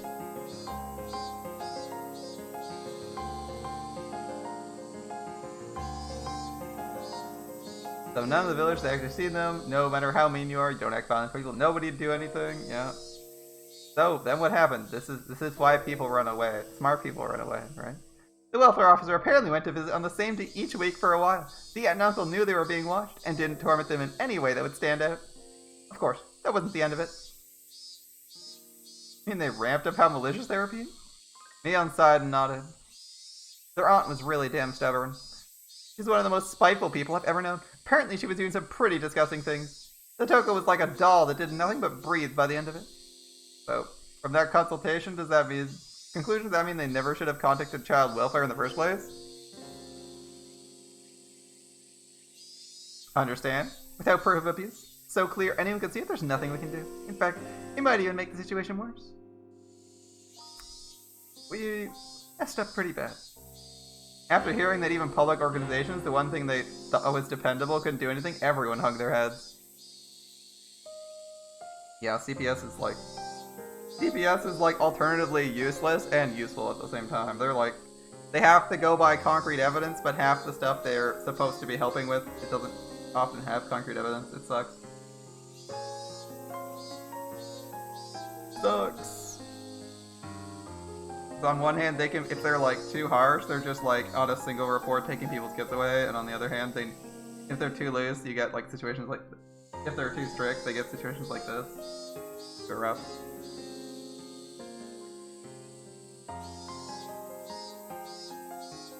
So, in other words, until we have clear evidence, we shouldn't notify anyone? Well, I mean, basically, yeah. I considered Satoko's current situation. She was brought back to her house. It was a little difficult to call that abuse. She was being tormented and forced to do chores. How she's being tormented would be the key, but without concrete evidence, it would be difficult to prove. If she had external injuries, that would work, but as far as we could tell from today, she had nothing like that. Being forced to do the chores was a bit weak, too. There had to be better evidence she was headed out being abused, yeah. Chores are not abuse, so that's gonna be a tough one. Ah, I know. Her uncle ignored Satoko's existence for a whole year and went to live with his lover in town. Didn't that fall under one of those definitions of abuse? Neglect? Yeah. It's a perfect case of child neglect. What about that, Michin? What about that, Michin? If her uncle wasn't here now, it'd be recognized as child neglect, but he's living with her at the moment, isn't he? They were apart before, but he said something like he had a change of heart and decided to live with her. We might just wait and see again. Once we report it, we need to be absolutely sure they'd interpret it as abuse. So here's the funny thing. They're hiding Satoko from the cops. They hide Satoko from the cops. They hide Satoko from the cops so she doesn't get taken away. She doesn't get taken away. And then her uncle comes back and they can't report the uncle to the cops because he's back now, so they can't prove that he was never there. Funny story. They all hate the cops, so they won't help him or inform him that she's basically living alone. I think they screwed themselves out of that one, right? The neglect case? They screwed themselves, right? Right? What they should have done was like 3 months later be like, yo, he's like doing this. Yo, he's like literally up and abandoned someone, and she's been living on her own for 6 months. She said, and then you get Satoko without her uncle nearby to like say to the police that she'd rather live without her uncle, and that like she's like doing okay, or that a family nearby can take her in or some shit, and that'd be fine. So once we report it, we need to be sure they'd interpret it as abuse. Maybe we needed more concrete evidence, lest we repeat last year's mistake. It's, well, sad. This means we need to sit quietly and wait for him to be violent towards Satoko and leave a mark, don't we? The only plan I could think of was, in the end, just watching and waiting. It left me in shock when I realized it would be the same policy as the officials who made the situation worse. As Mion said, reporting it to a public agency would be a gamble. If we're gonna pick a fight, it'd have to be one we couldn't afford to lose. If we were gambling without enough money, without enough evidence, our defeat would be assured. If we took time to amass enough money, then we could be assured of victory. That would mean pretending we didn't see Satoko's plight for a considerable amount of time. Sorry for bringing this up now, but how is Rika able to live by herself? Rika had lost her parents, if I recall correctly. From what I heard, she had no relatives either. She was forced to live on her own as a result, but her life was unfettered, free of restriction. If she could somehow grant that freedom to Satoko... I mean, Rika, you're living without parents, right? Don't kids with no guardians go to orphanages and stuff? This is a very good question. This is a very good question. This is my question. I assume she's just not reported to the police, right? Or like... Hey, that's cruel. I'm not saying it to be mean, I only asked because I thought maybe there'd be a hint to saving Satoko. Rika, sorry if I offended you. Rika shook her head, not particularly disturbed. Her parents have been dead a while, anyway. Well, you see, it's because I'm considered to be the mayor's daughter. Let me explain. The mayor, Old Man Kimiyoshi, is Rika's guardian. He got official permission from the governor of the prefecture. So you're adopted? No, not adopted. You can be someone's guardian without being in the same family. Oh, I get it. Rika lives by herself, but by law, she's considered to live with the mayor, right? Yeah, basically. That's how Rika avoids being sent to an orphanage. However, Satoko's actually living there as a freeloader. Well, obviously, she has no fucking money. Meep, I don't understand the hard things, but anyway, she's right. Interesting you should say that, Mion. You can't be someone's guardian even if... You can be someone's guardian even if they're in another family? Then shouldn't we have the mayor or someone else become Satoko's guardian, if only on paper? No, because... they're family and he's currently the guardian, so they'd have to prove abandonment. Which they could have fucking done in the year he was fucking gone. Been like, hey, it's been 6 months. We'd like to take her in. Can we do that? And that would work, right? I think that would have been a solid case for abandonment. If you said that there was a child who was literally living 9 months. Let's like contemplate before can move. If we said 9 fucking months of literally living off of someone else because her uncle abandoned her, I think you could go to the police and be like, or CBS and be like, hey, we've literally been keeping this person because her uncle abandoned her and is living with like a literal prostitute in another city. Can we accept, like, if someone wanted to take guardianship, couldn't they just be like, yeah, we'll take you? I assume it's because there's some, like, there might be some stigma against her in the village, but that seems like a thing that you would do, right? If you had someone to take her in, that's what would happen, right? That would be, like, really easy to argue. You're like, dude, it's been, like, 9 months. Like, he's not fucking doing shit. We have no way to contact him. He's gone. Like, for all we know, he's dead. Like, he might be alive. For all we know, he's fucking dead.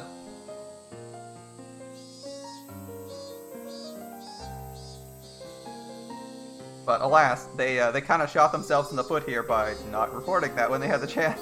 That would have been a good time to just steal that shit. But I think, I mean, Satoko's like 12 or whatever. I'm gonna assume Satoko's like 11 or 12, so I'm assuming she's not like that knowledgeable at how you would use that. And she's probably just more grateful that her uncle wasn't around than like willing to do something to make sure he didn't come back. Then she'd be in the same position as Rika, or someone doesn't get her. She could go back to her old life. It's too late for that. Bet it won't work. I mean, her uncle's supposedly her guardian. Wait a minute. You lost me there. What's a guardian exactly anyway? In legal terms, a guardian and parent weren't synonymous. So whoever was actually looking after her at home would be considered her guardian. Then her uncle isn't her guardian? He left her by herself for a year? Yeah, but you don't have any proof anymore because you guys didn't use that. But if he insists he's her guardian, that's it. It's been a few days since Satoko was taken back to her house. Her uncle's been paying for her meals since then, right? He's sort of looking after her, so he'd probably insist. Even though he abandoned her for a year, he'd already looked after her for the whole year before that. But the mayor doesn't have that kind of history. So if both the meat uncle and the mayor requested guardianship at the same time, the uncle would make more sense. Yeah, they'll default on the same. No, he'd have a better chance. Her guardian first, the person actually caring for her, right? The uncle actually has a bed and food for her, but the mayor would just have his name. It wouldn't be a contest. Didn't the mayor just start caring for her for real? He'd be your guardian in name and reality. Yeah, but he needs money for that. We just need to shelter Satoko. That's what you would need. But you're too late. You should have done this 3 months ago. You idiots had done this 3 months ago, we wouldn't be in this problem, but that might lead to her uncle being desperate to take her back, but we'll all stubbornly refuse it. It won't be that easy. No, you can't do it now, guy. Like, Keiichi, you can't do it now. You needed to do this 2 months ago. 2 months ago, you needed her staying at Rika's and to inform the police that was happening because he'd abandoned her. And you're like, it's been like 8 months, dude. Like, he's not fucking coming back. Satoko doesn't know where he is or how to contact him or if he's coming back. Like, can we have guardianship? And, you know, if she's willing, like... I actually don't know. That's a good question. I don't actually know what Japan goes with in terms of, like, guardianship choice. In terms of guardianship choice, like, if the uncle came back, would it automatically revert to him? Because I assume if you were, like, guardian of someone for, like, a year, and they chose... If your like uncle came in and tried to claim you, depending on your age, you'd be allowed to make a choice in North America, right? You'd be able to choose, right? You'd be able to choose, like if you're like old enough to have made a decision, you could maybe choose. At worst, you'd have to like go to court and work out a deal where like you see your uncle for like 3 days a week or some shit. That would probably be that's probably how it goes with guardianship, right? That's how it usually goes with like divorced parents and shit. I think you could make a claim that your uncle... I think the uncle could make a claim he deserves, like, a right to see her once because he was her guardian for a year or some shit. Won't be that easy. Stoko's a growing girl, you know? It's not like giving someone a cat. You're asking him to care for a real person. Then Coach? What about Coach? Coach, I don't know, he's got a lot of money, right? He even said it himself. Even if he's not a real father, Coach could become her guardian. But this guy simps hard for Coach. Coach, he'd be great at taking care of her. Stop that. Stop thinking of Satoko like a pet. All you're doing is talking about pushing her up to someone else. Think more seriously about how much responsibility it is to care for another fucking human being. Thank you, man. What you should have said is see, he's pawning Satoko on someone else. What he should be saying is, well, I'll ask my parents to take her in. Like, fuck it. I don't know if his parents are rich or not, but fuck it.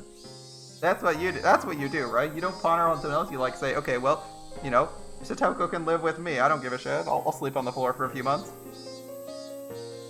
Till we afford another bed. We have like a mass... Because remember, his house is multi-story. He has a multi-story house, and they have like and like 80% of the space is like an art studio. Like they could literally just be like, Yeah, we have the space. We'll partition off part of the art studio, or build an extension on the house. I don't know how much money they have, so building an extension might be hard. But like saying, yeah, we'll partition off the art studio, because the art studio is like 2/3 of it, or 3/4 of his house. Like they have a full house, and then they have a massive studio, as it was explained in the first chapter. So they clearly have like the physical space. They may not have many doors or something, but they can always put up like a curtain or something and be like, yeah, we'll give you this room. It's the rest is an art studio. We don't need to go back there. Like something like that would be okay. Maybe like a suitable start, or they could just move Keiichi into the art studio. I think what you'd want to do, right, is you'd move Keiichi into the art studio behind like a curtain or some shit. Rika gets Keiichi's room, and then you move on from there. Studio's a little more crowded, and you figure out what you want to go from after living that way for like a couple weeks or something. You figure out what the next step moving forward is.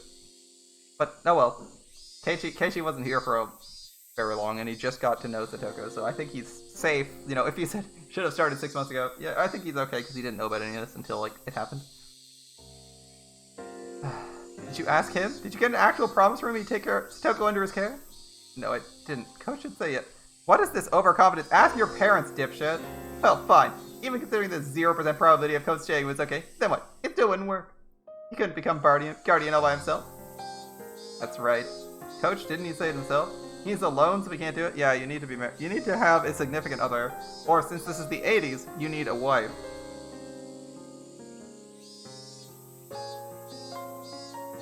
This is the 80s, so... This is the 80s, so the coach having a long-term boyfriend wouldn't do it. Shit, what the hell? Why is being single such a disadvantage in this society? Because having two people, let's see, it reduces the probability that both of you are fired, it gives more opportunity for you to maintain things at home, generally considered to be a more stable environment than single-parent environments. There's a lot of good reasons for... There's a lot of very good reasons for not having single family. Not having, one person raise a child in society, in modern society. And that includes the 80s. Because generally if you're single, you need to work full-time, which means you don't have the... Generally if you're single, you have to A, work full-time. This is the 80s, so... It's more likely that one job could pay for a house. One job could pay for a house and support your whole family. But yeah.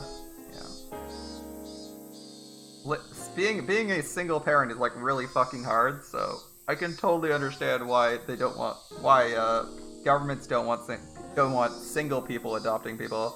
It's only under like really important circumstances. I'd only do it under like specific circumstances. This might be a better circumstance. I mean, it's a single to a single, right? Like, okay, you either go with her uncle or go with someone who's like not going to, who she prefer, who doesn't treat her like shit. But then again, like, how well does she actually know Coach, right? How well does she actually know Coach? How do we know Coach isn't a pedophile? Okay, like, let's be honest. How do we know Coach is not actually a pedophile? I'm just saying. You can't just be like, oh, I'd rather live with this person. Like, the government doesn't know shit about this person who's randomly volunteering to take you in. You can say, that's why you're supposed to, like, no, whatever. And all you can do is marry into a wealthy family. All you can do is marry into a wealthy family, can you? I'm sorry, Coach is a man. That doesn't happen. That's unlikely to happen. Is there anyone that wealthy in Tanami-sama? All you could do is... I'm not sure. See? It's not that simple. It's hard to adopt someone, and you can't go into it thinking you'll push Satoko on someone else just for a little while. You're being naive, Kei-chan. Damn it, what the hell? He actually said, shit, damn it, what the hell. Nice. I'm desperately thinking of how to save Satoko, and you're all saying is no, no, no. Don't you care about her? No, no, you need to think of a long-term solution. You're thinking of short-term. Are you worried about our friend one bit? What do you have to say to yourself? Ah, I didn't mean that. It just wouldn't be easy, and, it's not that difficult a problem. We just need to have some rich people look after her for a while. Where do you get rich people? Are you, like... Kei-chan. Your parents. Just say, I'll ask my parents, see if they can do something. That's the easiest thing to do. Just, like, I don't know what his relationship with his parents are, but I'm pretty sure. I am like pretty sure that if one of my friends was in a situation like this, my parents would probably consider taking someone in. In fact, well, they've done that for a cousin before, so they did that they're doing something similar to for my cousin. So they've taken my cousin in or other people who were in a rough spot before. So I'm like 95% sure they'd do that. 95, because the other 5% is something bad really happened. Something bad happened and they can't afford it. It'd be more a case of they can't afford it than anything else.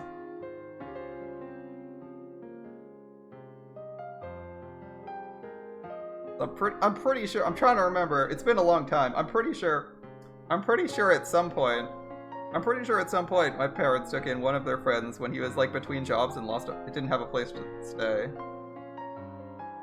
And we've had my cousin stay with us for like a few months. We've had my cousin stay with us for like a year. For like a year, and I think he was recently staying with us again. But for less reasonable reasons this time. So I think they would probably do. I think they would be willing to do that. Obviously, you know, I don't know. I'd probably do that. I'd probably be fine with that for a friend for a while anyway too.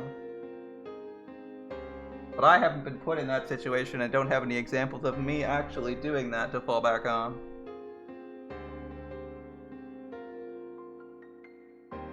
I haven't actually had to follow through. I think the closest I've had to follow through was one of my friends was worried they wouldn't make rent, and I like wrote a check for them, but they didn't end up needing it, so I was like, I just tore it up. I tore it up. I did bring it though. I had actually written the check out and had it in my bag. It's like whatever. It's only like you're like rent's on like 1 month of rent. I can like throw that down. A month of rent isn't that bad. I remember I had that because I wrote up a meme contract about. I wrote up a meme contract where it was like it was themed around like deals with the devil, so they were selling their soul.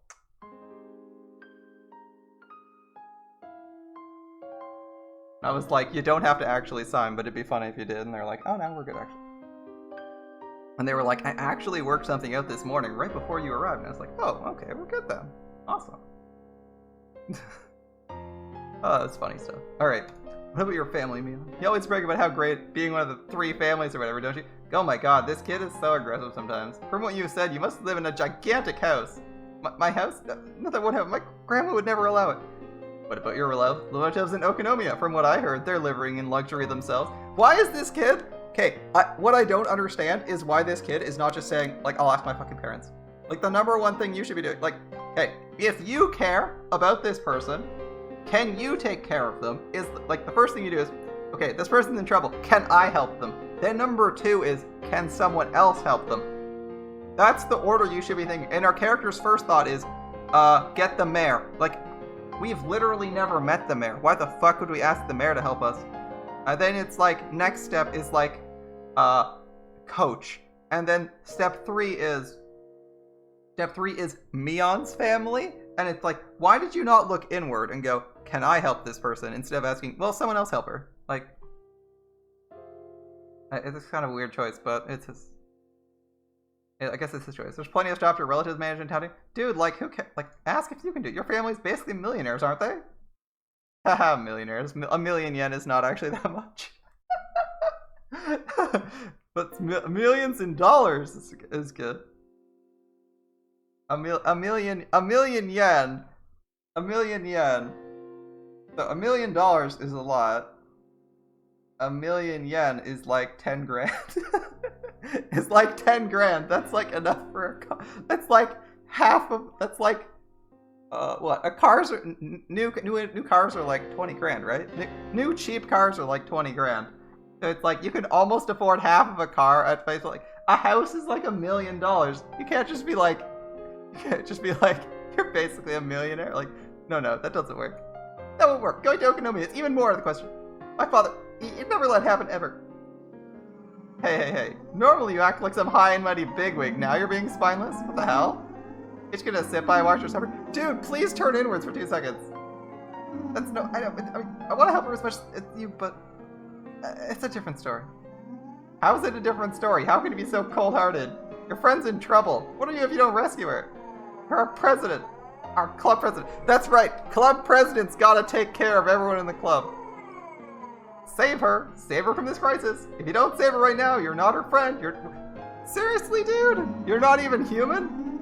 I don't know if you have any humanity left in you. Are you listening to me, Mion?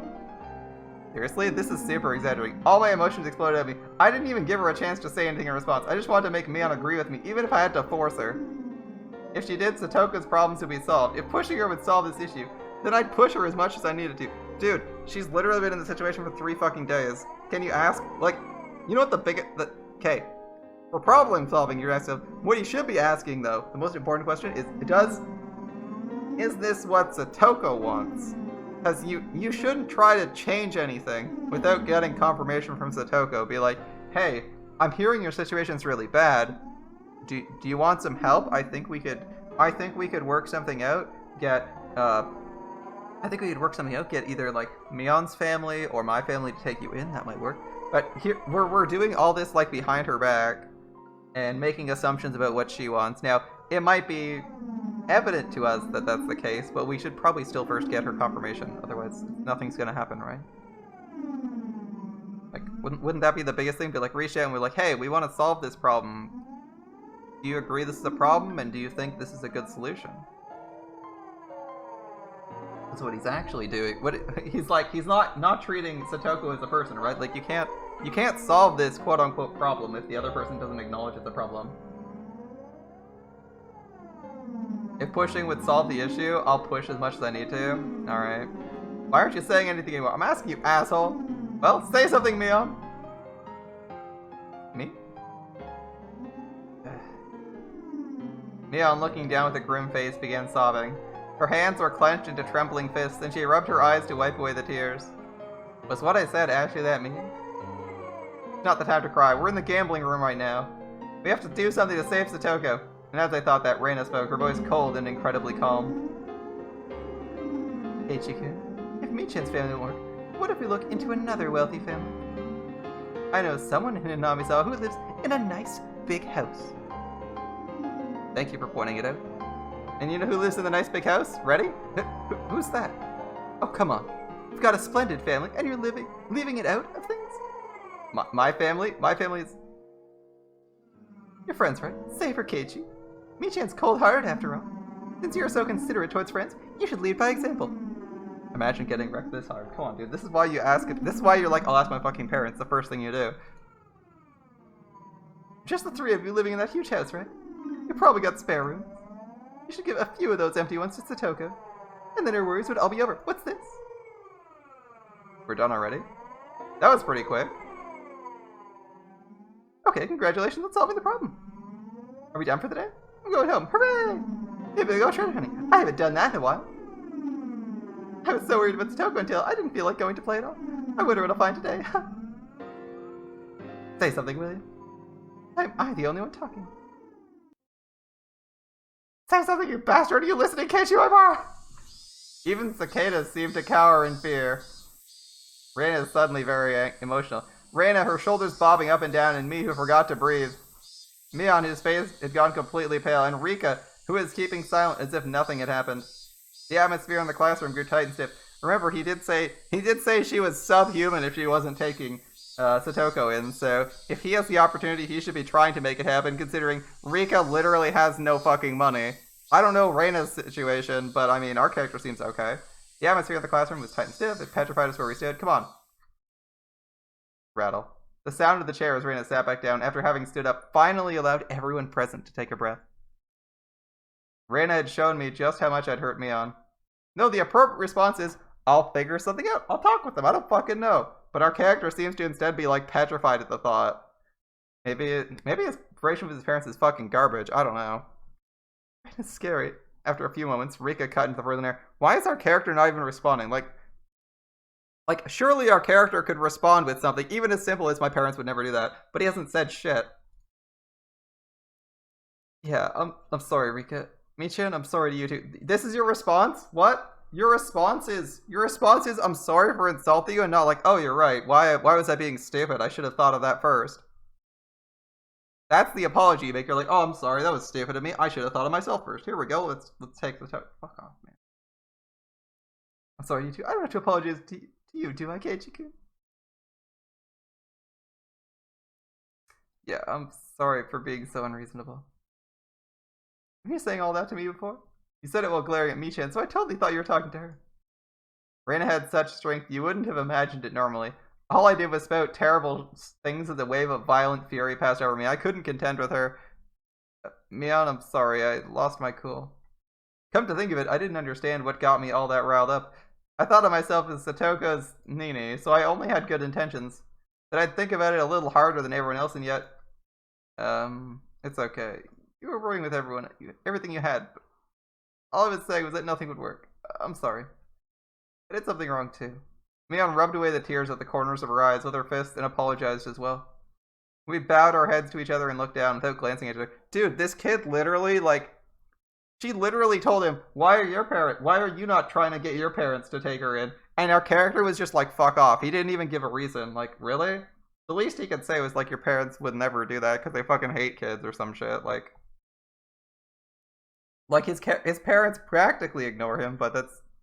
I mean, they still make sure he has adequate money. They call him here and there. Like, they're like, clearly, like, they seem to be like the like, pair of working parents, but it's not like that bad, right? Like, his mom still makes him breakfast every morning, right? His mom makes dinner, his mom makes breakfast every morning. You know, there's advantages because he could get Satoko to do dinner. That would be her chore, doing dinner or something like that, so his mom doesn't have to make dinner every day. His mom would appreciate it. He'd get to eat a wider variety of food because he really likes Satoko's cooking. Like, come on, he should be thinking of ways to get this. He was literally feeling sad. Yeah, maybe it's because he's afraid of them saying no, maybe. But it's like, he was literally feeling sad at the prospect of his parents returning so that he wasn't eating Satoko's food. Like, her food's so good, he's regretting going back to his mom's cooking, and he's not, like, trying to find a way to get this to work to his advantage. I guess the subtext might be he's afraid of his parents saying no. But I mean, like, he should at least be tabling that option, right? Like, what's the... He should have tried it. I mean, I guess he's not that old, so maybe he's just not that emotionally or mentally mature, but that would be, like, the reasonable thing to do, I think. Well. Someone, I don't know who, heaved a sigh. Satoko being tormented had been known about since last year. How had the tragedy back then saved Satoko? How had they brought it to an end? Right. In the end, nobody could do anything. All they could do was bear it patiently and wait for those agonizing days to end. That's right. The one who brought an end to those terrible days was some crazy drug addict nobody knew. On the night of Watanagashi last year, their mean aunt had been beaten to death. But it hadn't been done to save Satoko or Satoshi. Right. It was just a coincidence. Satoko's friends who needed to do something for her most of all could do nothing. The incident might have been a tragic one, but from Satoko's viewpoint, it was nothing less than a miracle. A miracle. A miracle one could only wait for. Is waiting all we can do? Seriously, dude. I hate that he's not even contemplating helping her himself. Not for evidence of abuse, not for something that minor. Like, seriously, dude, come on. Wait. For what? A miracle. No one made fun of me for using such a crazy word. They couldn't come up with any solutions. Come on, dude. Come on, dude. Seriously, you aren't even contemplating it? Like, your parents aren't that horrible. Your parents seem quite decent, apart from the part where, like, your dad's obsessed with his work. They seem pretty okay, though. They seem pretty okay, and not super hostile. They're fairly supportive? Like, I don't get what his like, what the fuck? We've had, like, literally, like, at this point, we've had, like, 3 months with this kid. Over the course of 3 playthroughs, and I wouldn't say... I mean, I guess they have money problems. That might be the issue. Like, They've had some money troubles, but I don't know what the fuck they're doing if they're like... One, he's a famous artist. He should have some decent amount of money for being a famous fucking artist. Two, he moved out to the forest, but his job is in Tokyo? Like, he keeps getting called to Tokyo, like, every other day, it seems. I don't know why he even left Tokyo. Seems so weird. Alright. We're powerless. One word Mion dropped was the finishing blow. I guess this could be... They could not have enough money. That could be the one thing they don't have. It seems like they have, like, an argument. It seems like his parents are arguing or... They're either, like, having trouble and having to go to Tokyo, or they're having, like, a bit of money trouble. I'm not quite sure. It's not entirely clear, but they've had a couple... They had, like, one finance discussion. And one...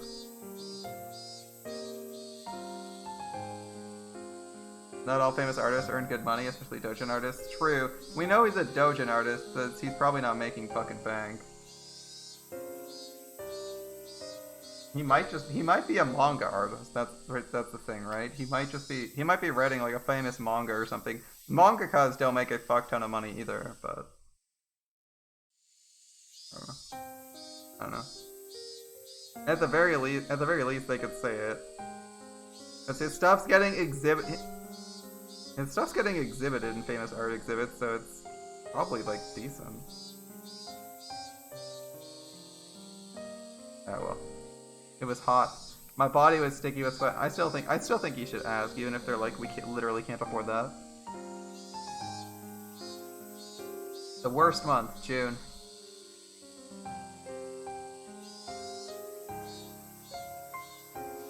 The only downside to living in this village is that you literally can't hide anywhere for long periods of time if people know where you are. It'd be way easier to hide in a bigger town with like 30,000 people. I walked forward quite a ways, then turned right where the rice field ended. I'd never come here before, so I had no idea where to go. I got lost several times, so I may have taken quite a long way around. Maybe I should have gone back home and gotten my bike first? It would have made everyone else worry if I asked them, so I asked one of our other classmates where Satoko's actual house was. That house was originally her family's, apparently, not their uncle and his wife's. Their house had been bigger, so they'd taken it for themselves. Right here. Several houses all in a line. Over there. I was visiting Satoko's house, but didn't particularly intend to meet her there. I didn't mean to spy on the enemy, her mean uncle, either. Maybe I just wanted to be closer to her as her Nini. Pretty words, but I didn't know if they were true. If what Tomita-kun and the others told me was right, it'd be this house? When I recognized it, my feet grew heavy. What did I come here for? My motive is absurd. When Mion said at the end we were powerless, it made me sort of frustrated. I just wanted to do something. Anything other than waste the days away praying for a miracle. That's what made me come here. But that was all. Even if I were to witness her uncle actually tormenting her, what could I do? Would I act like a comic book hero, punch the guy in the face and take Satoko away? Then live together somewhere far away? That's fucking ridiculous. I'm powerless. Cicada's voices, raised in chorus, sounded like they were scoffing at me, as though they were saying, if I couldn't do anything, I wouldn't do anything, I should go back home. Yeah, it's not clear if he's a doujin artist or not, because they said his art is displayed in a major exhibit somewhere multiple times a year, so it seems like he might not be an art. Like, the way he's interacted with his co-workers made it seem like he's a doujin artist based on what they said. Or like a mangaka, but I don't fucking know. I also don't know if they're actually having money problems or if it's just like all these weird presentation things. Because it's like the last excuse was like the guy who's presenting and the backup presenter got like fucking sick at the same time or something. Like, I heard a car approaching, so I got out of its way. But the car stopped behind me. Its horn honking shortly once. I know I hadn't gotten out of their way. I looked behind me, and a familiar face was looking at me out of the driver's seat window. Coach. Hello, my Barbara-san. How unexpected to meet you all the way out here. Do you live nearby? Me being here wasn't normal. Just as I considered somehow giving him the slip, I noticed Satoko sitting in the passenger seat. Satoko? Satoko got out of the car and began unloading a lot of groceries from the trunk. I happened to run into Coach on my way back from shopping. He said he'd bring me home, so I accepted his offer. She wouldn't have been able to carry all those groceries on her bike. As Coach spoke, he pulled Satoko's bike from the back seat where they'd put it. The grocery bags were big, and there were 4 of them. They seemed to be packed full and were very heavy. What's big? 7 smart? Isn't that a little far to go by bike? I looked at the bags and saw they were filled to the brim with sake bottles, snacks you'd eat with sake, and boxes of cigarettes. Are there not laws against buying cigarettes and sake when you are clearly under, like, 14?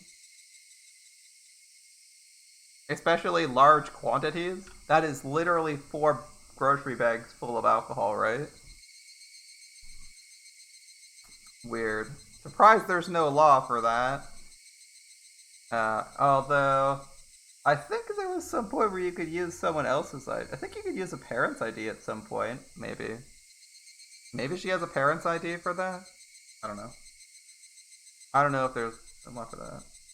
It seems weird to be able to buy, as someone who's in, like, elementary school, being able to buy, like, a case of cigarettes. Being able to buy, like, $500 in alcohol and cigarettes, and then like a store just being like, okay. You can buy sake due to cooking in Japan. I mean, actually, wait. You can find me. Hold up. Give me 1 second. I'm gonna check.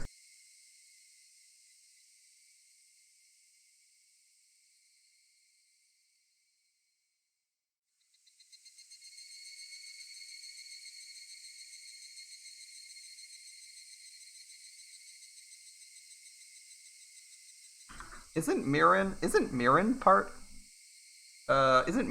sake? But yeah, I was gonna say, at least in Canada you can't do that. I'm just gonna do this real quick so I remember that this is here. Okay. I was gonna say, in Ontario, sake is still sold in alcohol stores. Mirin, I could buy without ID though. I believe I bought Mirin without ID because I just went to a Korean grocery store and bought Mirin. Yeah, it's sweet sake, right? I don't think I had to flash ID for that. Or maybe I did and I didn't remember because, like, half the stores in the fucking country ID when you buy shit because they need to record your fucking information for COVID tracking. I didn't think I actually had to get ID'd for buying Mirin though. Like, Mirin was being sold in a grocery store, and until recently, you couldn't actually buy, you couldn't actually buy, alcohol in grocery stores. In fact, it's only typically beers right now, I think, right? I don't think can you buy liqueurs? Maybe they just don't stock them because they don't sell very fast. Who knows? Yeah, I do know I went to a Korean grocery store, and I was checking the ingredients of Mirin. I was checking Mirin, because Mirin is not listed as part sake. It's listed as fermented rice grain. And I'm like, do they really get by saying fermented rice grain? Yeah, you can get Mirin as a minor. Yeah, Mirin makes sense. Because Mirin is like, I don't think people actually drink large quantities of Mirin. Typically, I guess maybe you could get drunk off it, but I don't know the alcohol content. It wasn't labeled with an alcohol content, so. Mirin as minors makes sense, but I'm like, actually buying shit tons of sake seems weird. Even if it's a common cooking thing, because, like, when you're cooking with sake, yeah, Mirin isn't made as a drink, so I think it's more reasonable. I think it's reasonable. Like, sake you can drink, and, like, Japan has a big drinking culture on it, but you can also cook with it. But, like, when you're cooking with sake, I've cooked with sake before, you don't need more than 1 bottle. Like, a bottle is overkill for like, most things. It's like, you need, like, at most, like, a couple, for most dishes, you need, like, a couple tablespoons. At most. And, like, a cup would be a lot of fucking sake. So, like, actually buying, like, filling 4 grocery bags with sake and cigarettes is a fuck ton of sake. That's like, just 1 bag of sake would be like what? How many could I fit? I think I could fit 6 at least. I think I could fit at least 6 bottles of sake. Probably more if I tried in a grocery bag. I probably wouldn't want to fit more if they're the plastic bags because they're like not that durable, but if I was using like the reusable bags, I could probably fit 10. I think I could probably fit 7 or 8, right? I could probably fit 7 or 8. I'd do like 6. I'd probably do 6, and then like 1 on the side, and then probably a couple more stuffed in angles. And it depends on how worried you are about it breaking, but like easily 6. And that's more sake than you'd need that's more sake than you need to fucking cook with, man. So like, if you're buying that much, you're clearly not buying sake for cooking. Unless it's on sale, maybe? Unless it's on sale, but I mean, you're also a renowned broke-ass bitch, so I don't know. Like, if you're known by fucking everyone in town as having literally no money, and suddenly you, a 12-year-old, buy literally 6 to 12 bottles of sake, that'd be like clearly paying someone's susometer, right? It's like, oh, clearly this person's buying these with the intention of drinking this, right? Anyway. Okay, their weight was one thing, but their contents were nothing less than luxury items. I made it, thanks to Coach. He helped me out. It's a little difficult going up those hills. Satoko gave Coach a smile filled with gratitude, but it was incredibly awkward and even heartrending. Satoko, those groceries aren't for dinner tonight, are they? Of course not. I don't drink sake and I hate snacks. Of course, I don't smoke either. You made Satoko go to a distant store by herself on her bike so she could buy dumb shit like this? I mean, going to fetch things from the store is not a completely unreasonable request. What was the uncle doing right now anyway? The bigger question is, why is he buying a bunch of illegal stuff? You must have been working up a good sweat at this moment if you needed to send Satoko by yourself, right? If not, how much did you... I feel like our character's not getting any good perspective on this. I hadn't intended to voice my feelings, but they may have made it to my face. Coach might have noticed, because he clapped me on the shoulder. Just then, one of the windows clattered open in the face of a vulgar man, the sight of which made me immediately avert my eyes, emerge from within it. There were no self-introductions necessary. My gut told me this is the uncle in question, and the first thing out of his mouth should have been words of gratitude for Satoko.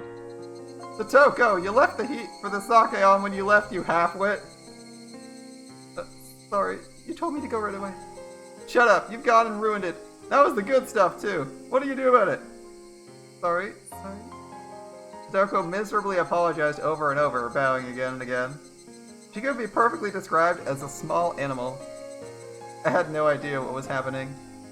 Satoko finished shopping for all this heavy stuff that wasn't even for dinner. She only managed to come back because she ran to Coach and he drove her home. If she hadn't been found by him, she'd still be by herself, panting, moaning, pedaling her bicycle up the steep hill. What was with those words, those sleazy words he said to Satoko? In what country's dictionary did it tell him to say such things? To a young girl who finished shopping. My anger, of course, couldn't reach him. The uncle displayed no interest in me, instead shouting at Coach. Oh, if it isn't Dr. Yuri! Hello, why don't you come inside too? We're in the last round, you can get in right away. 100 yen per 1,000 points. Anything goes. No, I'll pass, thank you. I just ran into Satoko and gave her a lift is all. I'll be leaving now. No, come play around. You got a lot of money, right? I didn't even understand where Uncle and Coach were talking about. But I knew one thing for sure. None of what he'd said had been to thank Satoko in any way. Are they playing... Wait, what are they playing? 100 yen per 1,000 points. Anything goes. Are they playing Mahjong? Maybe Mahjong. I didn't understand what her uncle and Coach were talking about, but I knew one thing for sure. Yeah, okay, I read that. Satoko, could you bring us the damn snacks? And start getting those beers chilled, too. Oh, it's just beer. It's beer now. It went from being sake to being beer. Alright. Get us some cold ones from the fridge. Chin, you're so harsh on her. She looks so sad. You should take better care of her. This is how I gotta treat her. She's been like this since she was with my bro. Spoiler, and she ain't gonna listen to a damn thing you say. Whatever, it's your draw, Tetchin. Tsubaki-san. Declared Ricci, too. Sorry, what? You and Richie again, Tsubaki? It looked like it wasn't just her uncle. Some of his friends were over. Hey, wait. What were they doing? I guess mahjong, right? Flinging rude words left and right, making Stone go shopping for a beer. What are they doing? Uncle's friends came from town. They're playing mahjong. Hey, I called it mahjong. Called it before there were any game terms. I guessed mahjong. Seemed like the appropriate thing to gamble on. Because... Oh wait, no. I was like, it seems like they're in Japan in the 80s. It makes more sense to be playing mahjong than poker. Also, they said 1,000 points. And you probably don't get 1,000 points in poker. I don't know how you would add that up. Once they said Richie, it was obvious. But like, for people who don't play mahjong, you'd have to wait until they actually say mahjong.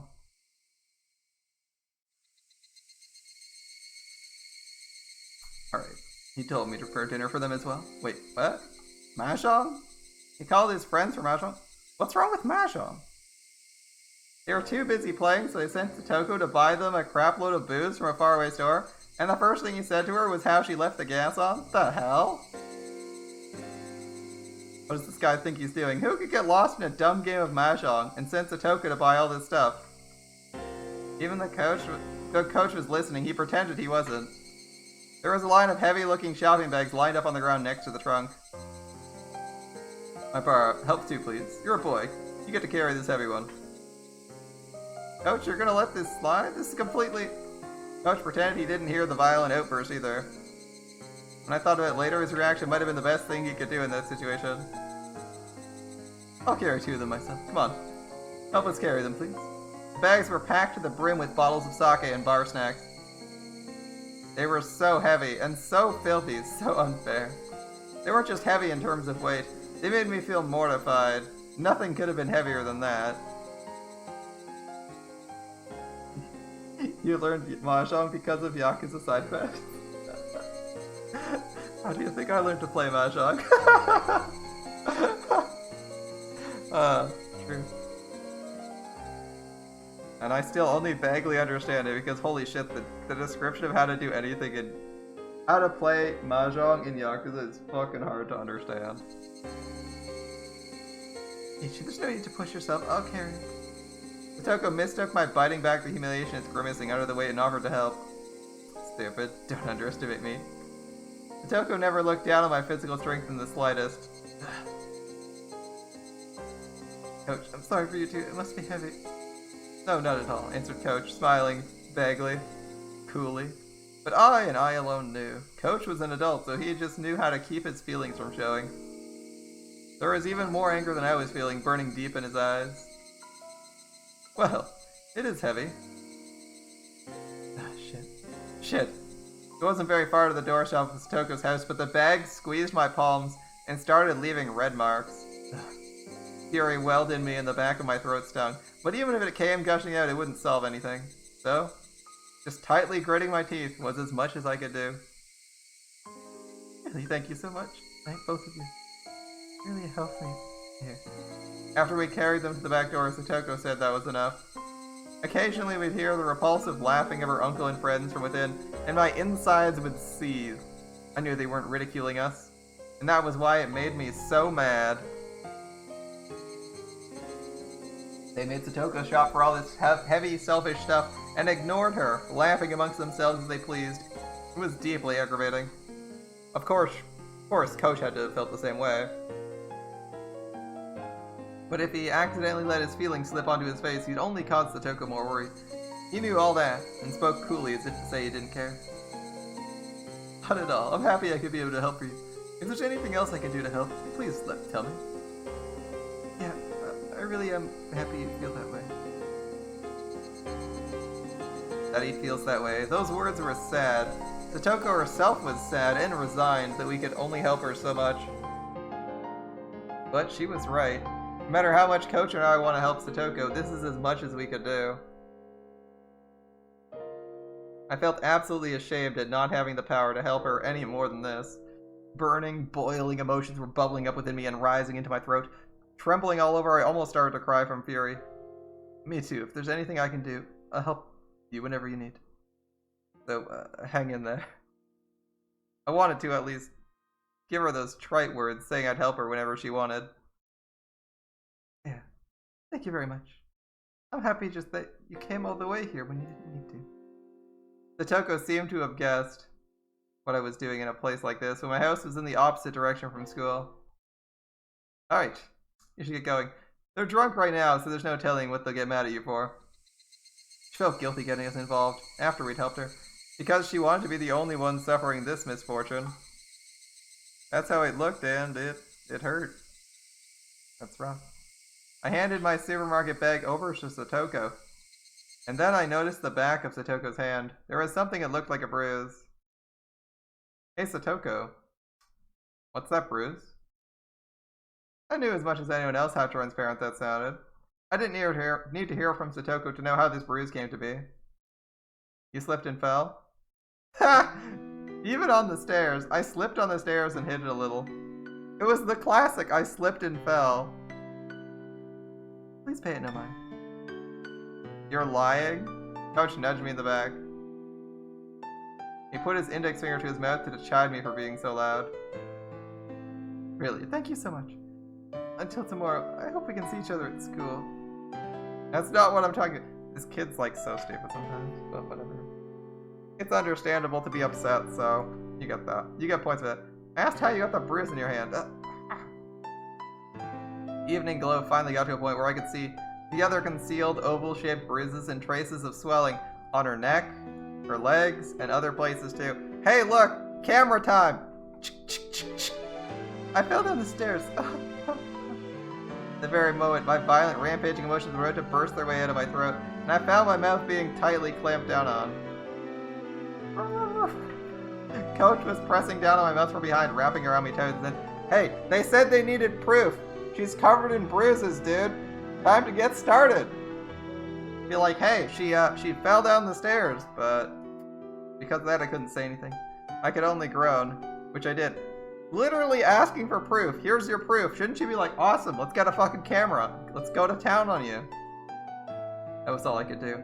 I needed to expel all the magma sitting deep into me, because otherwise I'd explode into a million pieces at that very moment. So I groaned. I groaned from my mouth, from my whole body, while heat fell in drops from my eyes. I groaned and groaned to the point of exhaustion.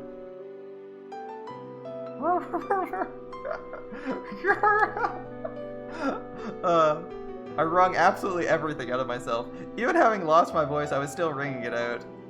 I understand how you feel. I really do, my Bara-san. Please endure for now. I'm asking you, ever. Dude, you should be like, photo time! It's photo shoot time! Come on! This is your chance, my Bara! Why is he not taking up photography? Where is Takeuchi or whatever his name is? The cameraman. God damn. Endure it for now. And then what? What would happen to her? Her body and mind are wounded. She's being made to suffer like this. This is the perfect chance to pick up photography as a hobby. Do you not even let me howl in vain at it? Is that it, Coach? Are we this powerless? So powerless we can't even scream from the bottom of our hearts? I don't see how this isn't a good thing, honestly. It's, as much as her suffering sucks, this is perfect. She's got tons of bruises.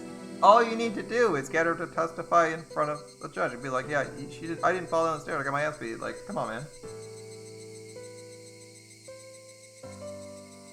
This should be something useful. This should be useful. You should be like seizing the moment and be like, fuck, we need a camera. Where the fuck's the camera? The voice of the Higurashi made me calm down. I don't know how long it had been.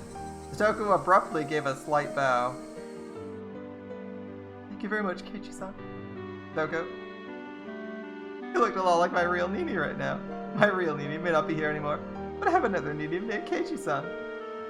Yeah, you got it. I'm your Nini. And when you're in pain, I'll help no matter what. Nini will rescue you, for sure. Yoshi Hojo, you fucking idiot. If not now, then when? Satoko's never been in more pain in her life. If her Nini isn't saving her now, when will he? Why'd you run away? Why'd you abandon her? Why'd you leave Satoko behind? You don't have any right to call yourself her Nini. I can't ignore Nini, seriously. It's like one letter off of Nanny. You call yourself Satoko's grandmother? How dare you? It's like, what? I won't run away. I definitely won't run away. I won't run away and abandon you like Satoshi. No way! I won't abandon you. The tears trickled from Satoko's eyes. And then she narrowed her eyes into a smile. Goodbye, Nini. Satoko took her right hand and awkwardly waved to me. I'll be alright. My Nini helped me so much. I'll be okay. I'll do my best until tomorrow. I'll be okay. So, Jade, this is goodbye. There's no way I could say bye, see you tomorrow. And from inside the house came a throaty, disgusting voice. Satoko! Bring us the snacks already! Okay, Nini. Get going already. I'll be fine now. Hurry. Let's go, my Bara-san. Staying any longer than this would be a bother to Satoko-chan. Coach, Nini's house is a little far away. I'm sorry to ask you this. Could you take him home? Yes, I'll do that. Coach grabbed me by my collar, and with strength I couldn't have imagined him having, started dragging me away. And I, unable to oppose him, started getting further away from Satoko. Oh, it's a funny image. She waved her hand to us, expression still dark, and disappeared. To the back door. Coach got into the car first and turned around on the narrow path. He brought the passenger side door around for me. I know how you feel so well it hurts. I think I understand it more than you. For now, please endure it. She understood exactly how you feel, so please endure it. If you don't, I know already. Sorry, thank you for before.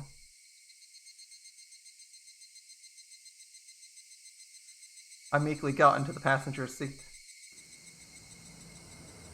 The car accelerated quietly, and Satoko's house grew further and further away in the rearview mirror. We made a wide turn, and then I couldn't see her house anymore.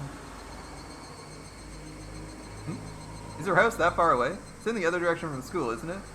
I didn't bother to reply. I would have been hard-pressed to give him an answer as to why I was at Satoko's house. Coach didn't say anything more either. For a while, the two of us were silent. The only sounds from the gravel spraying over the road as we drove. I remembered how Reina's useless lolly beats up math problems. That's an amazing title, by the way.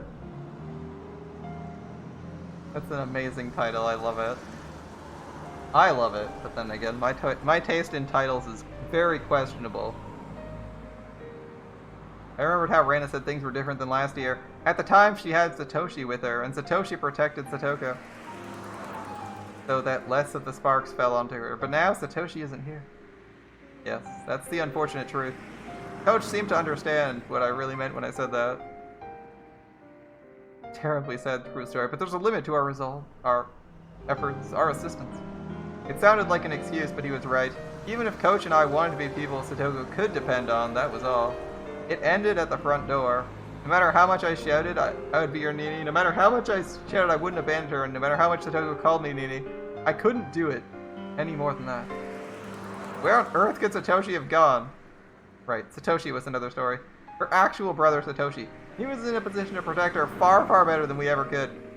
That was the cold, sad truth of the massive gulf between Satoshi and us. I mean, there's a non-zero chance he just ran away in terror, right? There's a non-zero chance he just failed a fear check and just got the fuck out of Dodge. I wonder what he's been doing lately. Satoshi left home. I didn't know why. Maybe it was because of the curse? Maybe he disappeared or something? In any case, he wasn't beside Satoko now. At the time Satoko needed him to protect her most, he wasn't here. Why isn't he here? Satoko needs him now more than ever. A lot of people talk about the curse, but the only thing I can say is he ran the fuck away. One of my friends said that one day he just never came back. He ran away without even leaving so much as a note for his sister.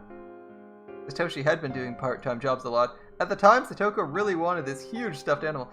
It ended up costing a lot, so he was doing all sorts of part-time jobs to afford it. He felt so strongly about it. Everyone was just whispering how he wanted to get his sister a nice birthday present, since she was being made to live such a pitiful life with her uncle and wife. And his wife. I keep saying her uncle and wife like she has a wife. In the end, he didn't use his savings as a birthday present for Satoko. Satoshi disappeared, and the police looked long and hard. They found out Satoshi withdrew his savings himself on the day he left. After checking all over, they began to think maybe he'd used his savings to go to Tokyo. Tokyo? For what? Again, all I can say is he ran away. He saved up all that money so we could run away? Dude, he probably he probably ran in fear of his... You know, if he's not fucking dead, he probably ran in fear of his life.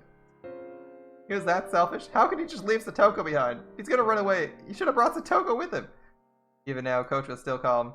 He wasn't trying to pour oil on the fire of my anger at all. He just waited until my anger naturally subsided. After listening to the gravel being crushed under the wheels for a while, Coach spoke abruptly. Please understand, Satoko-chan, left behind, arrived at the same conclusion. I'm a burden on my brother. That's why he abandoned me. He didn't take her with him when he left. How terrible must Satoko have felt being betrayed by the brother she loved so much. But Satoko was a very strong person. Of course she had the support of close friends, but that was how she regained her smile.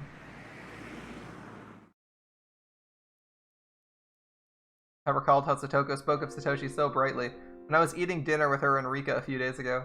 At the time, I didn't think of it as more than how pleasant their sibling love had been, but now that I think about it, I realized it's like she was peering into the distance from atop a pile of tragic perseverance. She said Satoshi will come back for sure, and when he did, she wanted to see how she was no longer a burden. Satoko isn't a burden. She's way better at day-to-day living than me. She can do pretty much anything. I mean, she might fall behind Reina or Rika in certain aspects, but she's way more of an adult than most people. That's the result of her having worked so hard since she didn't know when Satoshi would come home. Her efforts are so painful. While she lived with Rika, well, Rika taught her how to handle everything flawlessly. Also, she could welcome back Satoshi at any time, so she could show him she wasn't ashamed. So when's Satoshi coming back? I asked Coach, but he knew... Oh, I knew he wouldn't be able to answer. In any case, Satoshi ran away. He left Satoko and ran from Hinamizawa. Someone said when you leave Hinamizawa and run, the curse gets you, right? And that makes sense. Satoshi running away and his disappearance would obviously mean people thought it was the curse, right? They could smile as though it was his own fault, as though he got what he deserved. Oh, Yashiro-sama, whoever you are. Satoshi didn't vanish because he ran away. You demoned him away with your curse, didn't you? If that's not what happened, I won't fucking forgive you. So, when did Satoshi run away? The night of Watanagashi last year. And their aunt was killed by that deviant. It was a few days after that. On Satoko-chan's birthday. On Satoko's birthday? I slammed my hands on the dashboard in front of me with all my might. Satoshi. All the days he could have chosen to run away. That is a pretty shitty choice. Their aunt just died a few days before, didn't she? All your suffering was about to end, wasn't it? You're about to start thinking of a new life? Weren't you? Is it wrong to be happy with someone dying, but for Satoko and her brother? Her birthday came at a critical turning point. Their mean uncle fled town. The siblings would be left alone. They should have been able to be happy about that. On Satoko's birthday. Satoko was probably waiting for her brother to return the whole time. Waiting for him to return when he never did. Waiting with bated breath for her brother to return. Her hopes and dreams of a new life to come growing ever larger. But no matter how long she waited, he didn't come back. He didn't even contact her. Satoko, trembling in anticipation of a great present, just when would she have to face the cold, terrible truth? On an unrelated note, if her brother disappears the same day her uncle skips town, it's pretty sketchy. It's pretty sketchy. Satoshi, you fucking idiot. I can feel my blood rising to my head in my anger with Satoshi. I was frustrated. I was aggravated. I couldn't forgive him. Satoko still respected and adored her brother, and yet he so heartlessly betrayed her. Such a person wouldn't just come back now when he was needed most. Yes, no one would protect her, not even her real brother Satoshi. So, when she started seeing you as her Nini, I was happy. Well, I pray for Satoko's happiness as well, but I have a position in society and a job to do every day. I have little time I can devote to Satoko. But you're different. You go to school with her, you're closer to her in Satoshi in age. I know you think you can only do so much, but you're in a position you can give her a hand much better than I can. So I want you to help her enough for both of us. That's what I want. But that's... Coach, you could... Of course, with my job skills, there's plenty of things only I can help her with, but in the same way, there are things only you can do for her. What I want to say is, we both have to perform in every way we can. Was that a little too complicated? Coach added that, but I shook my head in response. When I heard him say he had job skills, he reminded me he was an adult, in a different position from us. Maybe I should ask him about it. Coach, do you know a lot about laws? No, I know even less than the average person. Why? I thought back to when I argued with Mion and others about Satoko. Our children's argument only left us with the conclusion we had to wait and see. What would an adult think? What was it, the child welfare law? As an emergency measure to secure the safety of a juvenile, they can force him to separate from the parents? They can do that? We could rescue Satoko from her uncle right away? Satoko might not want that. Satoko doesn't want it? Why? Coach didn't answer me. I didn't know why he didn't. It was clear as day Satoko's uncle was being violent and treating her like a slave. So then why? I clamped down on my frenzied emotions and waited intently for Coach to answer. But he never did. It wasn't like he was pretending he hadn't heard me. I had to say, it was more like he wanted to explain but couldn't put it into the right words. Satoko probably thinks of this abuse as a trial. A trial? This isn't a weird religion we're talking about. You might know this, but Satoshi always looked out for Satoko. She always relied on him. Almost as though she was utterly dependent on him. I'd known for a while Satoshi always protected her from their aunt and uncle. But that was his duty as an older brother and not something to worry about. I think that might have traumatized her. Maybe she figured depending so heavily on her brother made him hate her. And for Satoko, the current situation was a retelling of the story a little over a year ago. This time Satoshi wasn't here. She wants to overcome this trial herself without relying on others. And if she doesn't grow strong, then Satoshi will never return. She thinks something like that now. This is why I said they need to ask Satoko first. Or so I believe. Now that he mentioned it, Satoko never said a word about how hard it had been before. I figured she was being threatened not to talk about it, but I talked with everyone and we were wondering if we should report it to the Child Consultation Center. I've heard a social worker was visiting Satoko last year. Yeah. In the end, they decided to wait and see, and we thought maybe that got her tormented even more. That was... apparently Satoko reported it herself.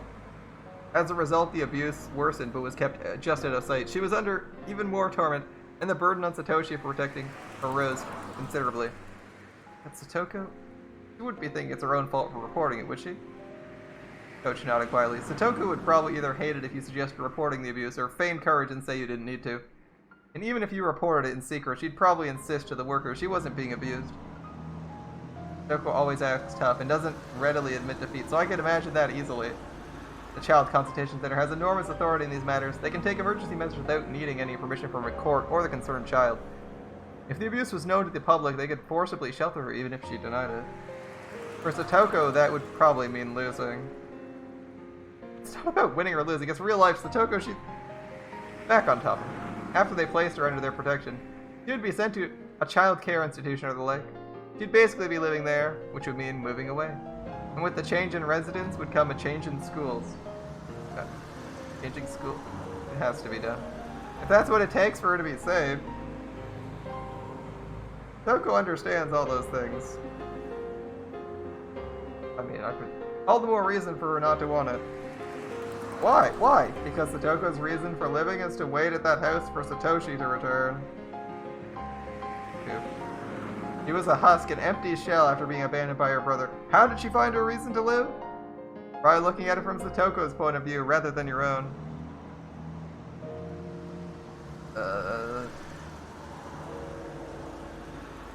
I felt like he was trying to confuse me with the hard-to-understand roundabout way of talking so unique to adults. The point was, I couldn't do anything about Satoko wanting to stay in the house.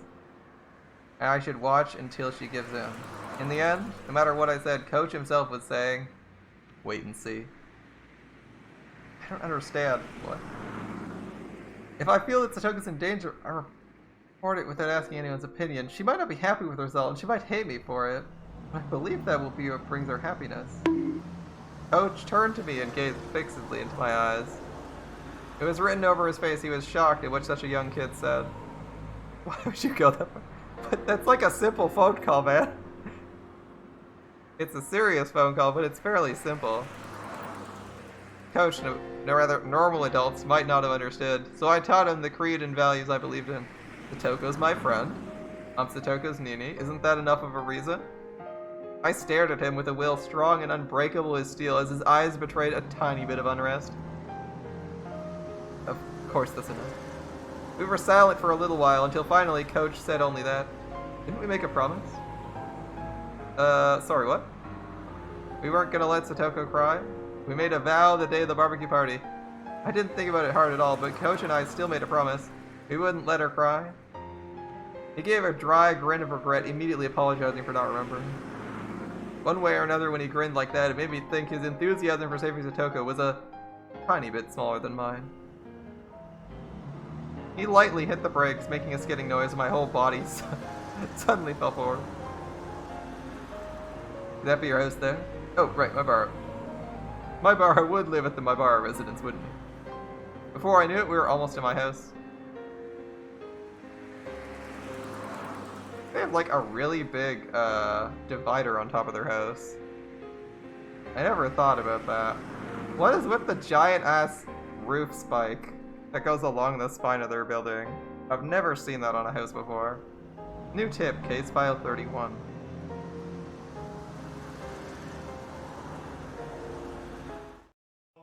Like they want to make the house taller without actually making it taller. Like, we want to make the building taller and look more imposing without actually making it more livable. Like a larger living space. It's like when they're building tall buildings and they build like a giant ass spike on the top to be like, oh, we can claim the building's taller now. Like the CN Tower. Or it's like, ah yes, the usables. It's literally a tower with nothing useful except for like the bulb at like 80% up, but the last 20% is fucking empty and can't have anything useful in it. So they just built this giant needle for no reason.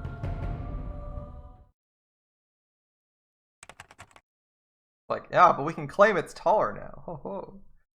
December 1st, 1981, 2 years ago. Okay. Prefecture Juvenile Welfare Division report. Don't view, don't duplicate. Case 31, November 20. Toko Hojo, X years old. Single digits, by the way. There's only one underscore there. Residence. Something Hinamizawa Village, Shishibone. Consultation circumstances. Anonymous telephone SOS of child abuse. Via situation. Anonymous claims a female child suffering physical abuse by adoptive parents or guardians. Family structure. Circle marks abusers. Adoptive father, adoptive mother, apparent abusers. Older brother, child in question. Note in June 1980, the child's parents died in an accident and she was given to her uncle on her father's side. Child Consultation Center's response. On the day of the anonymous consultation, they called the child's school and asked her of the situation. Next day, the welfare officer on duty visited the child's home and heard what they had to say. Both adoptive parents agreed to the center's coaching, contacted anti-abuse network in the city. As part of this suggested coaching, a district welfare officer in the area began visiting for coaching at fixed intervals. The scrawled note below is stapled to the report. Related information from the former official, Mr. W.